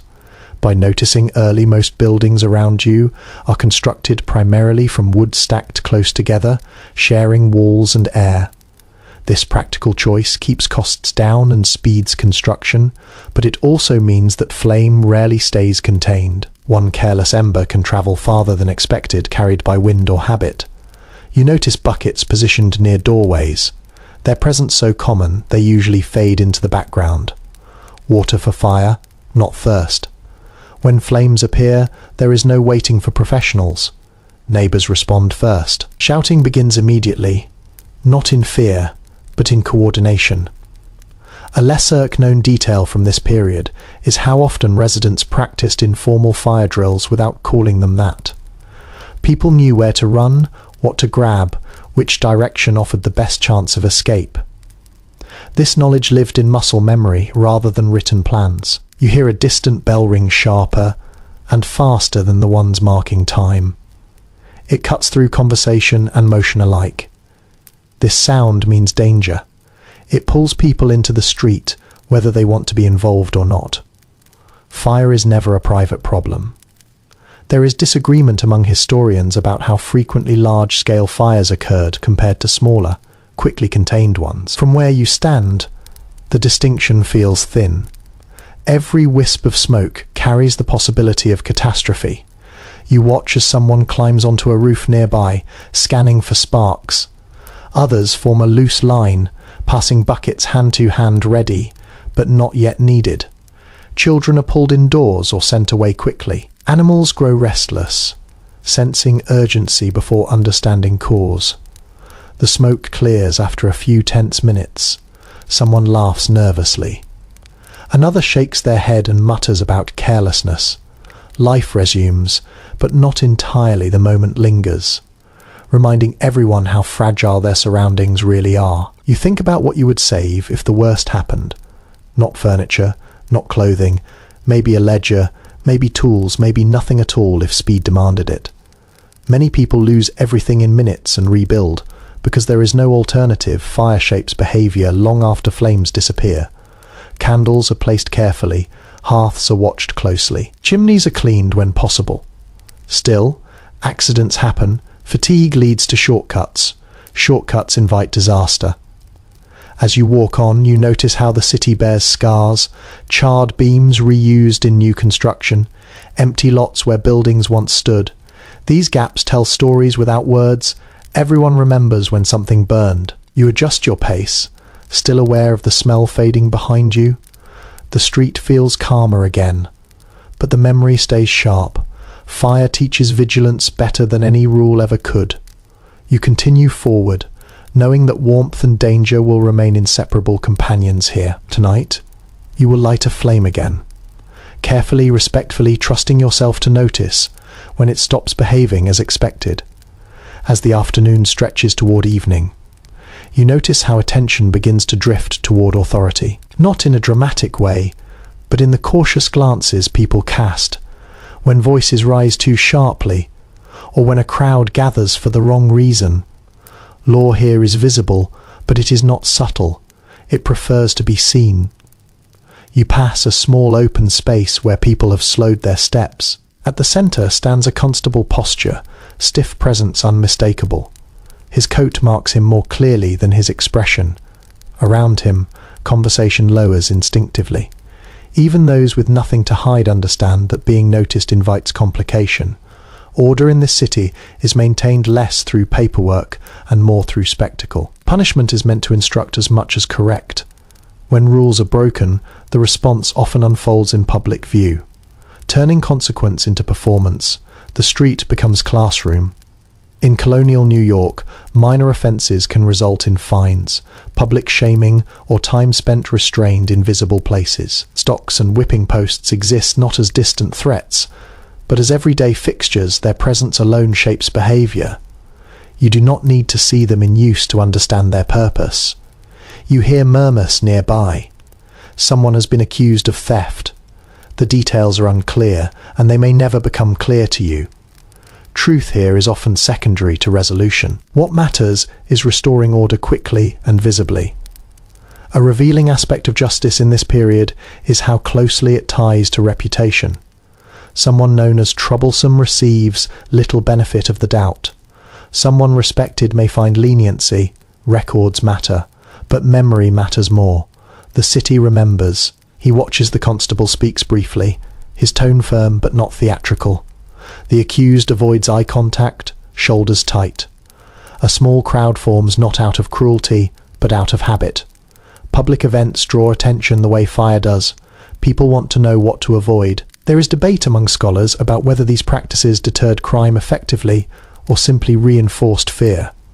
From your vantage point, deterrence feels real enough. You feel it in your own body, in the way you instinctively adjust your posture and expression when authority passes nearby. You also notice who watches most carefully: children, apprentices, new arrivals. Those still learning the city's rules study these moments closely. Punishment teaches faster than instruction ever could. The Colonial moves on, eventually taking the accused with him, or perhaps dismissing them after a warning. The crowd disperses just as quickly as it formed. Conversation resumes in fragments, then smooths itself out. The street absorbs the disruption without lingering. You continue walking, aware that justice here is not abstract. It is immediate, physical, and deeply personal. Law does not hide behind walls. It walks beside you, reminding you that behavior is always observed by someone as evening approaches. You feel the city tightening slightly. People become more deliberate, voices grow more measured. Daylight offered a kind of forgiveness. Night will not. You carry that awareness with you, letting it shape your pace and choices. In a place where punishment is public, avoiding attention becomes its own form of safety. You blend back into the flow, grateful that today, at least you are only a witness. The afternoon light begins to soften, and with it comes a familiar calculation. Food again, not because you are starving, but because you are planning ahead. Hunger later will feel sharper, colder, harder to ignore. You think now so you do not suffer later. This is how most people here approach eating. You pass doorways where smells drift outward, boiling meat rendered fat, bread warming near a hearth. Preservation shapes nearly every decision. Fresh food is welcome, but it is unreliable. What carries people through weeks and seasons is what can be stored, stretched, and trusted not to betray them at the wrong moment. In 18th century New York, salting, smoking, and drying are everyday practices rather than special skills. Meat is packed carefully, grain protected from moisture-root vegetables tucked into cool storage. These methods are not glamorous, but they determine who eats steadily and who does not when weather or trade falters. You remember seeing barrels stacked in cellars and shops, each one a promise and a risk. If sealed well, it sustains. If not, it spoils quietly until discovered too late. Food loss feels personal here. It represents wasted labor, wasted money, and missed opportunity. You stop briefly to purchase something small, dried fish, a heel of bread, perhaps a bit of cheese if fortune allows. These are not meals meant for pleasure. They are insurance. You tuck them away carefully, already thinking about when they will be used. A small but striking detail from daily life is how often people taste food cautiously before committing to it. A sniff, a tiny bite. Preservation extends life, but it does not guarantee safety. Experience teaches which smells worn and which can be ignored. You notice how hunger is discussed openly, but without drama. Someone mentions being low on flour. Another complains about prices rising. These comments pass without embarrassment. Need is common. Everyone understands the math of empty cupboards. There is discussion among historians about how frequently urban residents experience true starvation versus chronic undernourishment. Standing here, the distinction feels less important than the constant awareness of edge. Most people eat enough to function, but rarely enough to forget scarcity entirely. You walk past a group of women exchanging tips quietly. How long to soak beans? Which seller stays coolest? Which merchant cheats on weight? This knowledge circulates like currency traded generously because it benefits everyone to survive. Children nibble on scraps without complaint. They know the rhythm. Eat when food appears. Do not expect it later. Appetite learns restraint early. As evening approaches, cooking becomes more deliberate. Fires are fed carefully. Pots are watched closely. Meals are planned not just for tonight, but for how they will transform by morning. A stew thickens overnight. Fat rises and is saved. Nothing exists for one use alone. You feel a quiet gratitude as you secure what you have. It is not abundance, but it is enough. Enough to quiet the stomach. Enough to let the body rest later without gnawing discomfort. You move on, aware that food here is less about enjoyment and more about continuity. Each preserved item is a bridge between uncertainty and endurance. You carry that bridge with you. Now light in weight, heavy in meaning, as the day slowly leans toward night. As daylight begins to thin, you notice the city loosening its grip on urgency just slightly. Work does not stop, but it softens around the edges. Movements become less sharp. Voices lose some of their tension. This is the narrow window where people allow themselves brief relief, small pleasures fitted carefully between obligation and exhaustion. Leisure here is modest and measured. It does not announce itself with fanfare. It appears in moments, a shared laugh, a tune hummed under the breath, a pause long enough to stretch stiff shoulders. These fragments matter more than they seem. You pass a doorway where music spills out unexpectedly. A fiddle slightly out of tune but played with confidence. Someone taps a foot in time. Another claps once, then stops, aware of space and noise. Entertainment is often homemade, shaped by whoever happens to be present and willing. In this period, organised amusements exist, but they are limited and often tied to taverns or special occasions. Most enjoyment comes from participation rather than observation. You do not attend events so much as become part of them when the moment allows. You see a small group gathered around a street performer. The crowd is loose, ready to dissolve at the first sign of trouble or obligation. Jokes are exchanged quickly. Laughter rises and fades. No one lingers too long. Pleasure here is careful not to overstay its welcome. A charming detail from the era is how often games emerge spontaneously. Dice appear on a crate. Cards are produced from a pocket, worn soft by use. Rules are agreed upon, loosely enforced by mutual understanding, rather than strict oversight. Winning matters less than the distraction itself. You notice how drink begins to circulate more freely as evening approaches. Not in excess yet, but enough to loosen conversation. A shared cup passes hands. Someone refills it quietly. This is not celebration, it is easing. There is ongoing discussion among historians about how frequently people sought recreation versus simply endured the day. Walking here, the answer feels layered. Joy exists, but it is woven tightly into survival, never allowed to dominate it. Children linger longer in the streets, now supervised loosely. Their play grows louder as adults relax. Someone scolds half-heartedly. Someone else smiles despite themselves. Fatigue softens authority. You pause near a group exchanging stories. Not grand tales, but small ones. Who cheated whom at market, who nearly lost a shipment, who plans to leave the city someday. These narratives bind people together, offering a sense of continuity beyond the day's labour. You realise how important these moments are. Without them, the city would feel relentless. Leisure does not erase hardship, but it makes it bearable. It reminds people that life contains more than work and worry. As the sky darkens further, the tone shifts again. Laughter quiets, groups thin, the window closes gently. You sense it without needing to check the light. You move on, carrying the residue of shared humanity with you. The brief ease lingers in your body, loosening muscles and thoughts alike. Night approaches, and with it new rules. But for now, you allow yourself this small softness, knowing it will sustain you more than you expect. You drift naturally toward the places where evening gathers itself indoors. Taverns announce their presence long before you cross the threshold. Warm light spills onto the street. Voices blur together. The smell of drink smoke and human closeness settles thickly in the air. These rooms are not escapes from the city. They're its concentrated form. You step inside and feel the temperature shift immediately. Bodies press closer here, sharing heat without comment. Benches scrape. Mugs thud against wood. Someone laughs too loudly, then reins it in. Taverns in this city are not simply for drinking. They're information exchanges, negotiation spaces, and social sorting rooms all at once. In Colonial New York, taverns function as unofficial civic centers.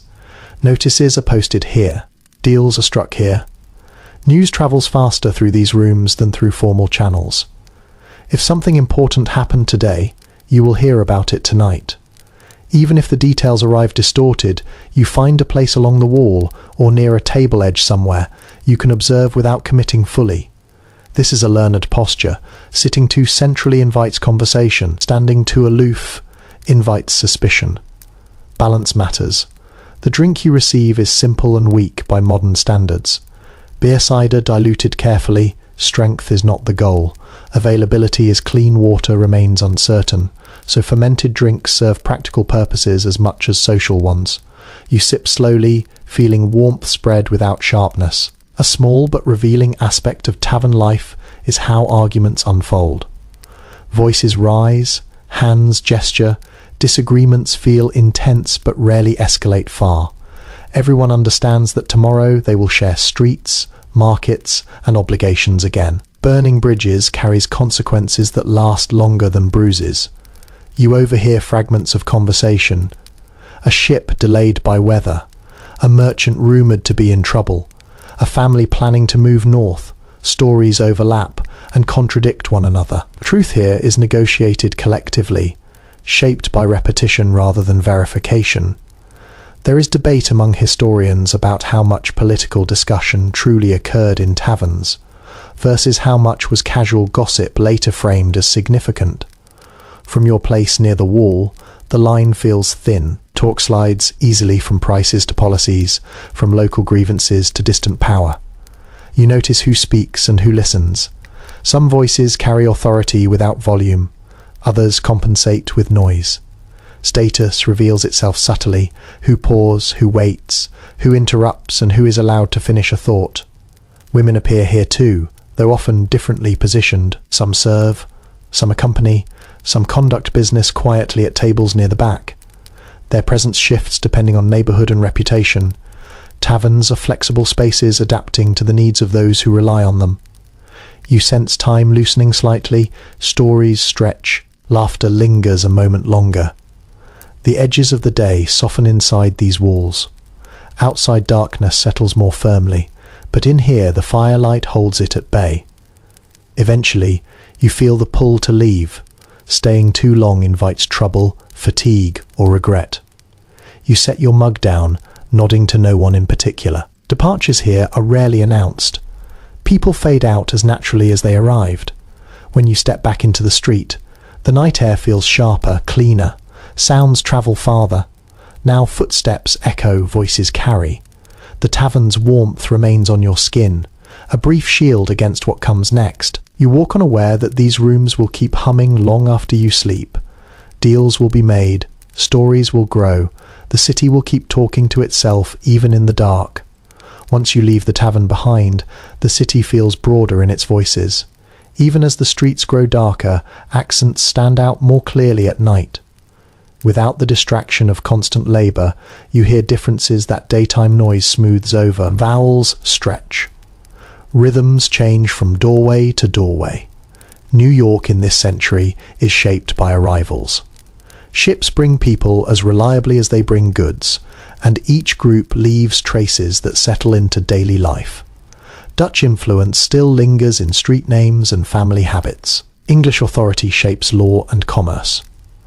German communities cluster around familiar trades. Jewish families maintain networks tied to faith and business.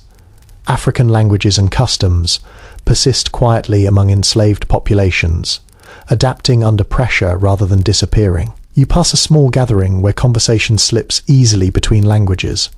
Someone translates casually, not as a service but as a habit.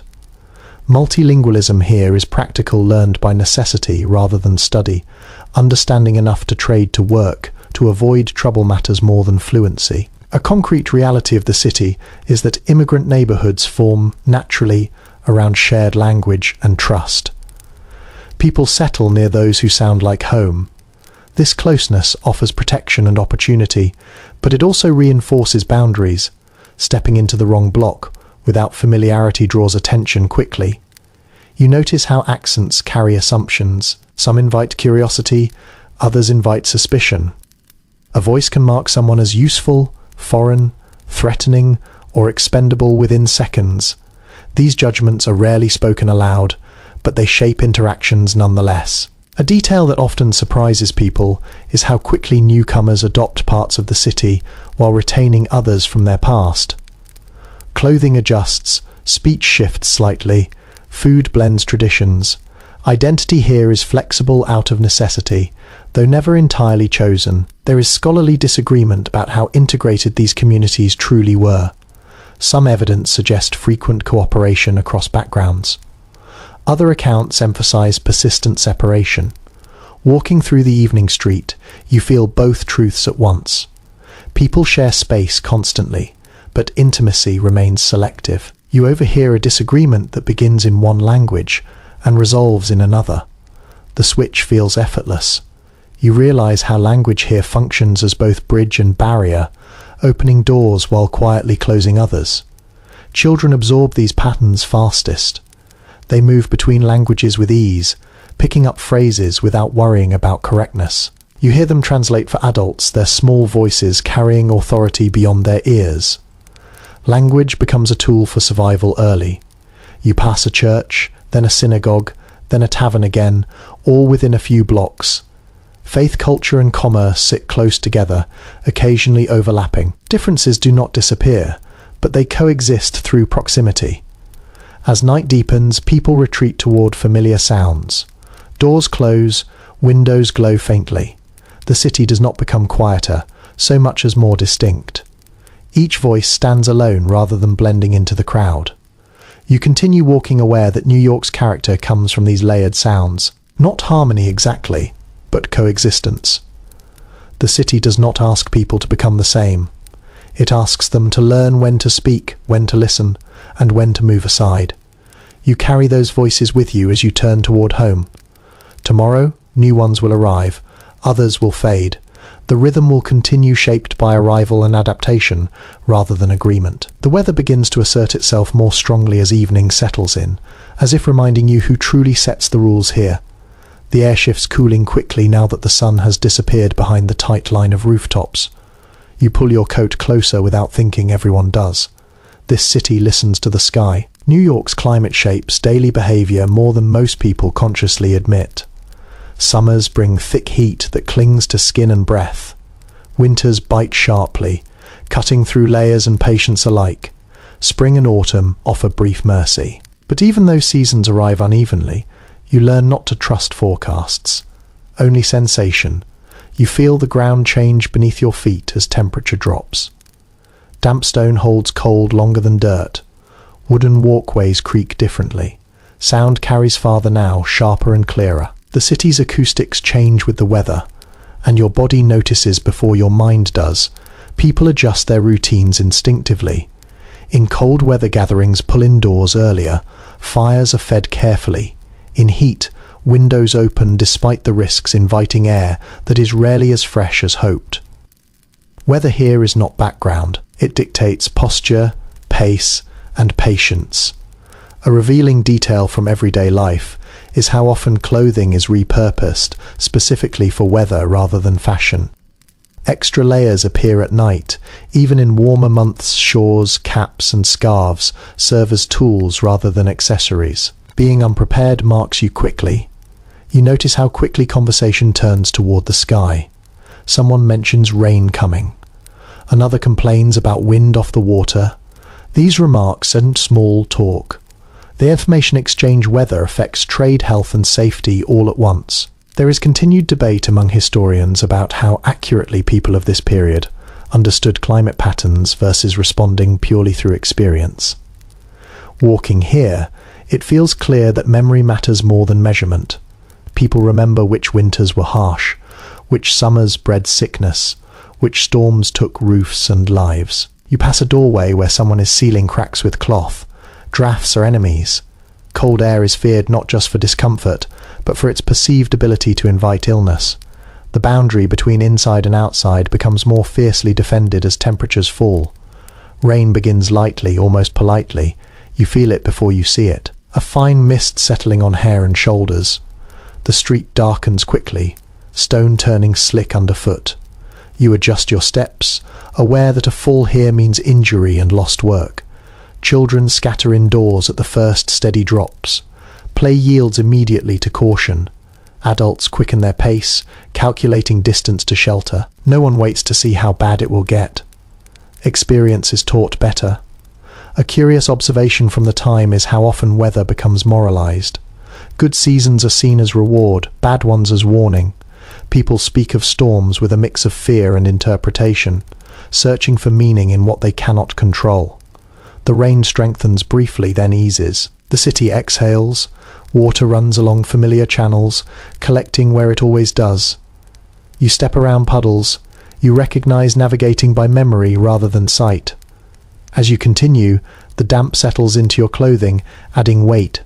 You know this feeling well. Drying will take time later. Fires will need tending.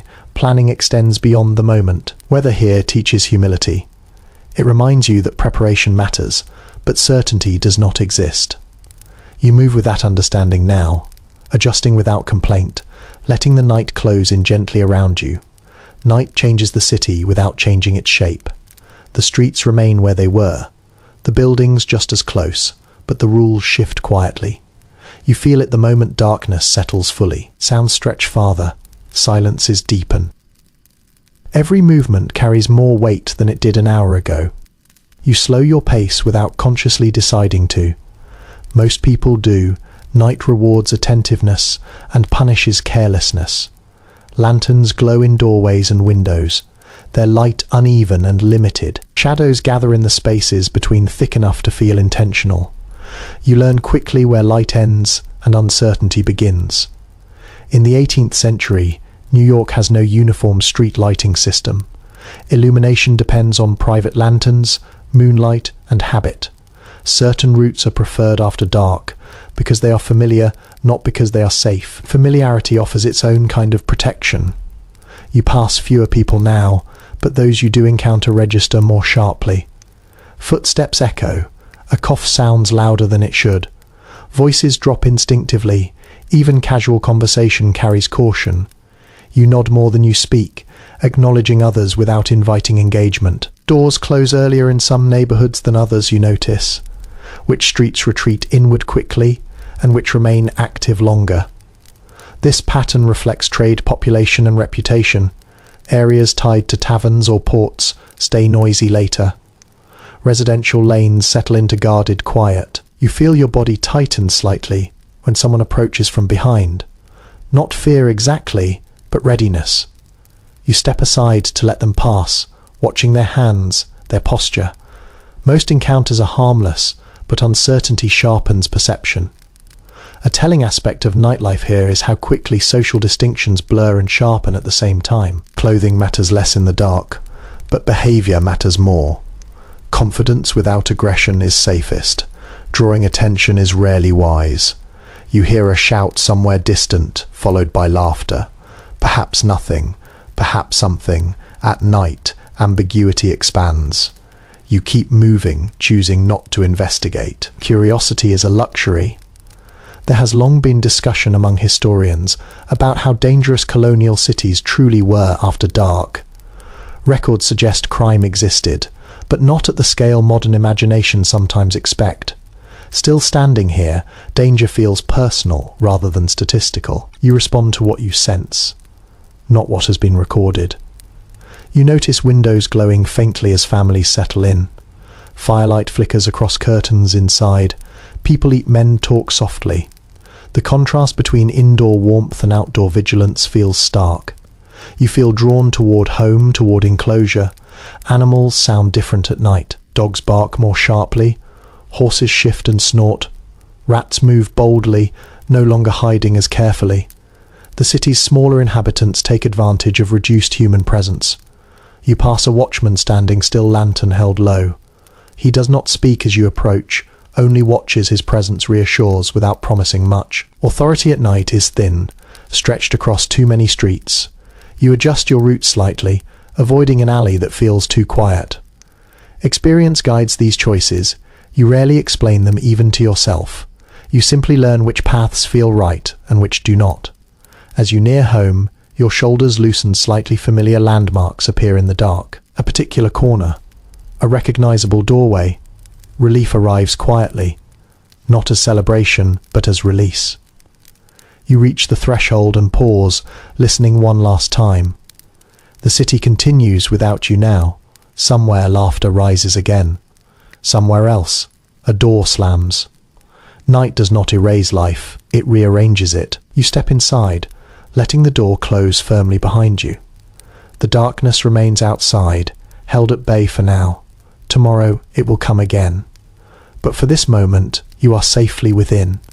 Even inside, the night does not entirely loosen its grip. You remain aware of what moves beyond the walls of what the dark allows to surface more easily. Crime here is not constant chaos, but it is opportunistic, shaped by timing, shadows, and need. You understand this without ever having to be told. The city's growth has outpaced its ability to monitor itself evenly. Narrow streets, crowded housing, and constant movement create gaps where oversight thins. Theft thrives in these spaces, not always violently, often quietly. A hand slips into an unattended bundle, a latch is tested, a window left unsecured invites curiosity. You hear stories regularly. Someone lost a loaf meant to last the week. Someone's tools vanished overnight, leaving them unable to work the next day. These losses ripple outward, turning small crimes into serious setbacks. Property here is tightly tied to survival. A practical reality of the time is that locks exist, but are imperfect and expensive. Many doors rely on bars, wedges, or simple latches. Protection often comes from proximity rather than hardware. Neighbours listen for unfamiliar sounds. Dogs bark, people look out for one another, not out of kindness alone. But because safety is shared, you remember how careful people are about where they place things in taverns earlier. Bags kept close, coats draped over knees. Trust is situational. Even friends watch their belongings without apology. Vigilance is not considered rude. It is expected. There is an enduring question among scholars about whether urban crime rates were higher or simply more visible than in rural areas. Standing here, the answer feels experiential rather than numerical. You know crime exists because you feel its possibility in your choices in the routes you avoid and the habits you maintain. You think about those driven to steal. Hunger sharpens decision. Desperation narrows options. Many who take risks do so after exhausting quieter alternatives. This does not excuse harm, but it explains patterns. The city produces both opportunity and pressure. You notice how punishments discussed earlier loom larger at night. The threat of public consequence deters some actions, but it does not erase need. Instead, it pushes crime toward moments and places where witness is thin. A detail often overlooked is how creativity flourishes alongside theft. People invent ways to conceal valuables, false bottoms and chests, hollowed beams, items hidden in plain sight among worthless clutter. Protection becomes a kind of craft. You hear a distant scuffle, brief and unresolved. Voices rise, then disappear. You wait listening. No alarm follows. Life continues. Not every conflict demands response. People learn when to intervene and when to retreat. Inside your own space, you secure what you can, door barred, window checked, valuables placed where you can reach them quickly if needed. These rituals calm you. They signal the end of the day's exposure. You sit or lie down, still aware of the city breathing outside. Crime does not dominate your thoughts, but it shapes the edges. It teaches caution without paranoia. Balance matters as fatigue settles in, vigilance softens slightly. You trust that familiarity and habit will carry you through the night. Most nights they do. The city may take opportunities where it finds them, but it also allows people to rest. You close your eyes, listening for a moment longer. Footsteps pass, a door closes. Silence stretches, then breaks again. Night continues its quiet negotiation between risk and routine, and you drift towards sleep, knowing you have done what you can. As the city settles into its nighttime rhythm, you begin to feel how much your safety depends on the people closest to you. Not officials, not systems, neighbours, the ones whose footsteps you recognise, whose routines you have quietly memorised without ever meaning to. In a place as dense as this, survival leans heavily on informal cooperation. People share walls, wells, streets, and risks over time. Watching out for one another becomes less about kindness and more about practicality. If something goes wrong next door, it rarely stays contained. You think about how often information travels sideways rather than upward. Someone warns you about a suspicious stranger. Someone mentions a loose board on the stairs. Someone knocks quietly to ask if you heard that noise too. These small exchanges create a web of awareness that no authority could replicate. It is widely accepted by historians that much of urban order in early New York was maintained through neighborly oversight rather than formal enforcement. People noticed who belonged, who arrived suddenly, who behaved unpredictably. Familiarity acted as both shield and surveillance. You hear a soft knock nearby. followed by murmured voices. Perhaps someone borrowing fire, perhaps checking in after the earlier rain. These interactions rarely come with explanations. The request itself explains enough. A small but telling habit from the time is how often people left doors partially open earlier in the evening, only closing them fully once everyone expected was safely. This simple gesture communicated trust, availability, and transition from public to private hours. You remember disputes too. Neighbors argue loudly sometimes. Walls are thin and patience wears down. Yet even strained relationships often revert to cooperation when it matters. A fire, an illness, a theft. Crisis reshuffles priorities quickly. There is debate among scholars about whether this closeness fostered genuine community or merely enforced conformity. From your place within it, the distinction feels less clear. You experience both comfort and constraint. Being known offers protection, but it also limits anonymity. You notice how children fit into this network. They are recognized, corrected, redirected by adults beyond their own households. A child misbehaving draws comment. A child in danger draws immediate response. Parenthood here extends outward, shaped by necessity rather than philosophy. You hear someone walking the street outside their steps, measured and unhurried. You recognize the rhythm. That recognition alone eases tension. Unknown footsteps sharpen attention. Known ones fade into background reassurance inside. You adjust your position, settling more comfortably now. The sounds of others nearby offer a strange sense of enclosure, even through walls.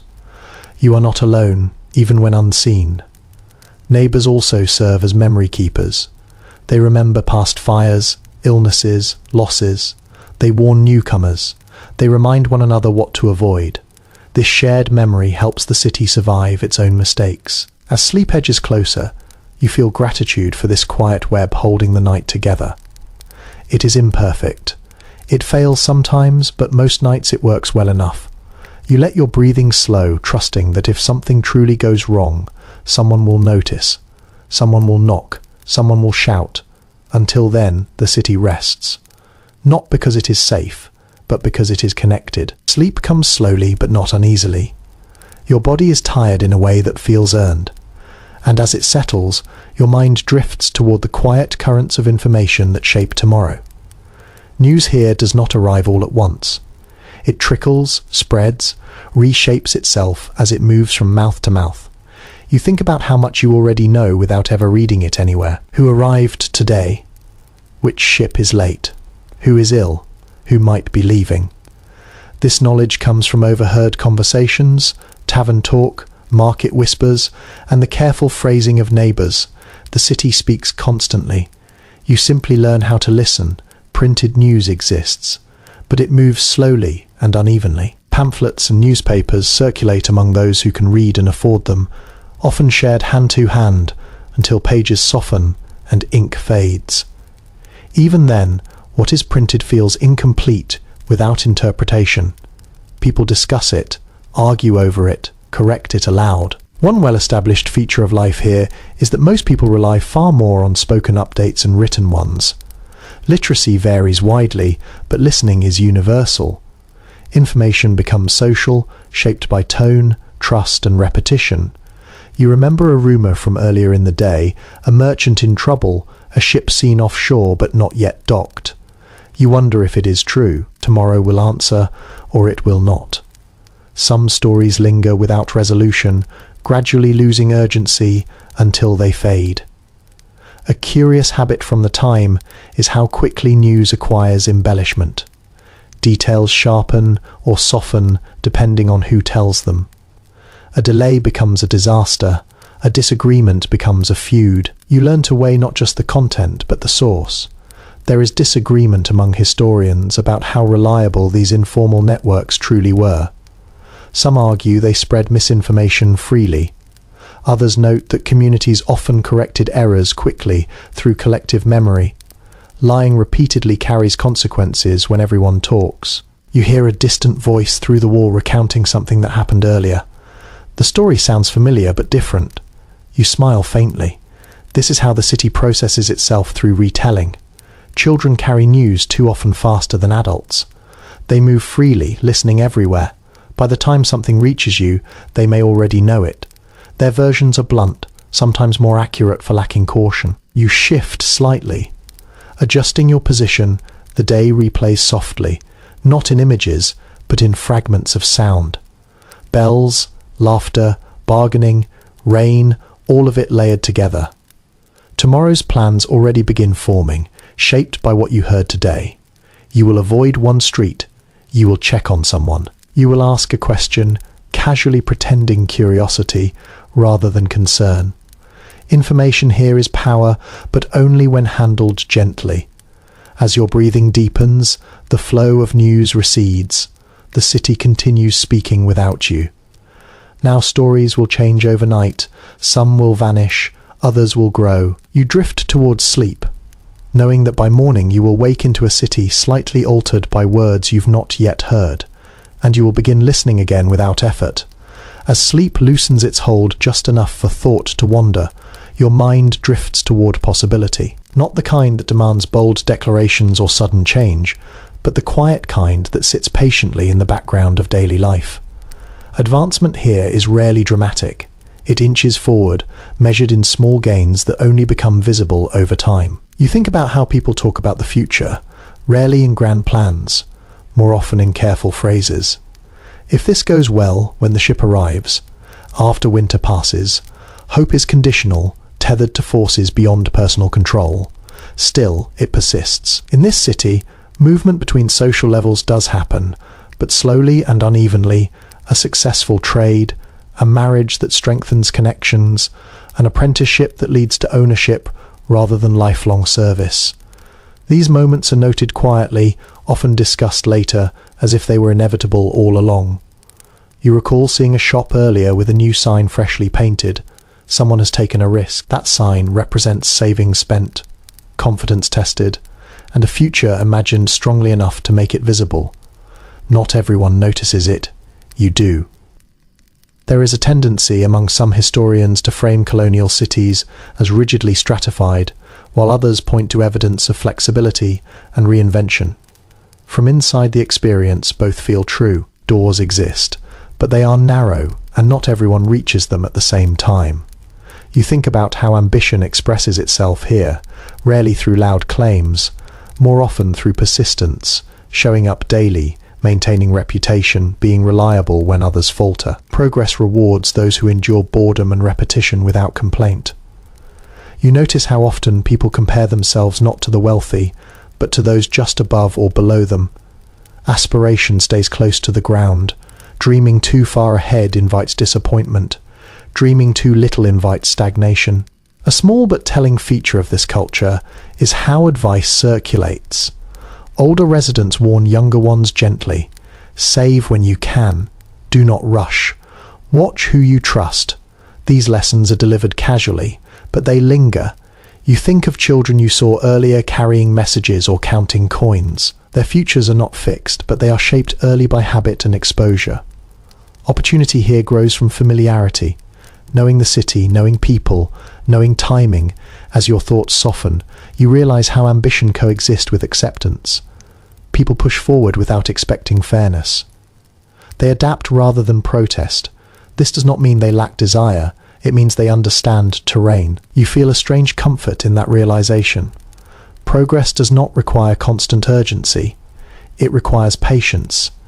You let that idea settle like a weight placed gently rather than dropped. Tomorrow will bring its own chances. Most will be small, easily missed. You will notice them if you are paying attention. The city rewards attentiveness more than boldness. As sleep deepens again, your thoughts quiet. Hope remains not as a spark, but as a steady ember. Enough to warm you through the night, and perhaps enough to guide you through another ordinary day. Sleep lightens again, not fully waking you. Just enough for another awareness to drift forward. Time presses differently when you think about aging. You notice it in others long before you feel it yourself. The way movements slow, the way tasks are chosen more carefully, the way voices soften, not from weakness, but from conservation. In this city, growing older does not come with guarantees. There is no formal system waiting to catch you when strength fades. Security depends largely on family savings, reputation, and luck balanced unevenly across a lifetime. You have seen elders still working because stopping would mean hunger, not rest. Records from the period make it clear that many people continue labouring well into advanced age, adjusting tasks rather than abandoning them. Heavy lifting gives way to supervision. Skilled hands focus on precision rather than speed. Knowledge becomes the currency when muscle begins to fail. You think about an older man you passed earlier, seated near his doorway, mending something small with careful concentration. His work was slow but exact. That slowness was not inefficiency. It was survival. You remember how people stepped around him respectfully without comment. There is a quiet habit in the city of watching elders closely, not with pity, but with calculation. Can they still contribute? Do they still manage their affairs? Will they need help soon? These assessments happen silently, shaped by experience rather than policy. Some historians suggest that extended families provided sufficient support for aging members. Others point to evidence of isolation and poverty among the elderly. Walking these streets, both possibilities feel present. Support exists, but it is not automatic. It must be earned, maintained, or requested. You notice how age shifts social visibility.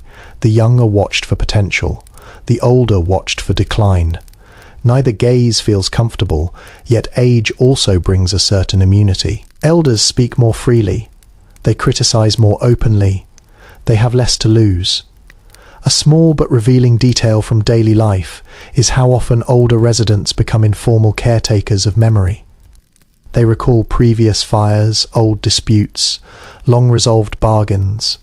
When something goes wrong, people ask them what happened last time. Experience becomes authority. You think about the physical environment again. Steep stairs, uneven streets, poor lighting, all manageable when young, all hazardous with time. The city is not built gently. It expects bodies to adapt or withdraw. As your thoughts drift, you realize how little space exists here for retirement as later generations would imagine it. Rest is partial, temporary, often interrupted by necessity. Even those who withdraw from labour remain embedded in household rhythms, contributing what they can. You feel a quiet gratitude for the strength you still possess, paired with an understanding that it is temporary. Aging here is not feared openly, but it is respected as a force that reshapes life gradually, and without negotiation. Your breathing deepens again, thoughts soften, age feels distant enough not to worry about, close enough to understand. You let that awareness fade gently, knowing it will return someday, carrying its own set of adaptations, just as the city always does. Sleep brings you close to thoughts people rarely voice during the day. Death here is not hidden behind euphemism or distance. It walks the same streets you do. It lives in the same buildings. It is familiar enough that most people learn to coexist with it rather than fear it constantly. You've seen reminders everywhere, even when you did not mean to look. Small burial grounds pressed between houses, stones worn smooth by weather and hands, names repeated across generations, sometimes with only a few years separating birth and death. Mortality is not abstract here, it is visible, counted and remembered. In the city, people die at home more often than anywhere else. Beds become final resting places. Family members become caretakers, witnesses, and mourners all at once. Death does not remove someone from daily life so much as interrupt it. The household absorbs the loss and continues. You think about how quickly routines resume afterward. Meals still need cooking, work still demands attention. Grief folds itself around necessity. Rather than replacing it, mourning exists. But it adapts to the shape of survival. A well-documented aspect of life in this period is how communal death can be. Neighbours attend funerals, children observe processions, bells toll, marking loss publicly. These rituals offer structure when emotions feel unmanageable. They do not erase pain, but they make it shareable. You recall passing a funeral earlier in the day. The procession moves slowly, deliberately, people paused their tasks briefly, hats lowered, voices quieted. Respect was given, then life resumed. Death is acknowledged, not indulged. There is debate among historians about whether frequent exposure to death desensitized people or deepened their sense of fragility. From where you stand, it feels like both loss is expected, yet never trivial. People grieve sincerely even when they know it will happen again. You notice how practical preparations surround mortality. Wills are written early, possessions are listed carefully. People speak openly about what should happen after they're gone. This planning is not morbid. It is responsible. It protects those left behind. Children grow up witnessing these processes. They learn that death is part of life's rhythm, not a failure or surprise. Fear exists, but it is balanced by familiarity. The unknown feels slightly less sharp when it has always been present. You think about illness again, about how thin the line can be between living and not. This awareness does not paralyze the city. It sharpens it. People value continuity. They invest in family reputation memory. Being remembered matters. As your thoughts drift, you realize how death gives weight to ordinary moments. Meals shared, work completed, even sleep itself. Everything feels more intentional when time is uncertain. Your breathing slows further now. The city outside continues its quiet work, even as individuals fade in and out of it. You feel comforted by that continuity. Life here does not promise permanence, but it offers belonging. Even at the end, you let that thought settle gently like soil over a seed and allow sleep to deepen again. Sleep thins just enough for one last awareness to surface. The city is quiet now, not silent, but softened. Sounds arrive wrapped in distance. A single footstep, a shutter shifting in the breeze. Somewhere water moves against wood along the harbour, steady and indifferent. You realize that another morning is already forming even though night still holds the streets. Bakers will rise first. Dock workers will follow the tide. Someone will cough awake, someone will oversleep. Ordinary life will reassemble itself piece by piece, just as it always does. This city never truly resets.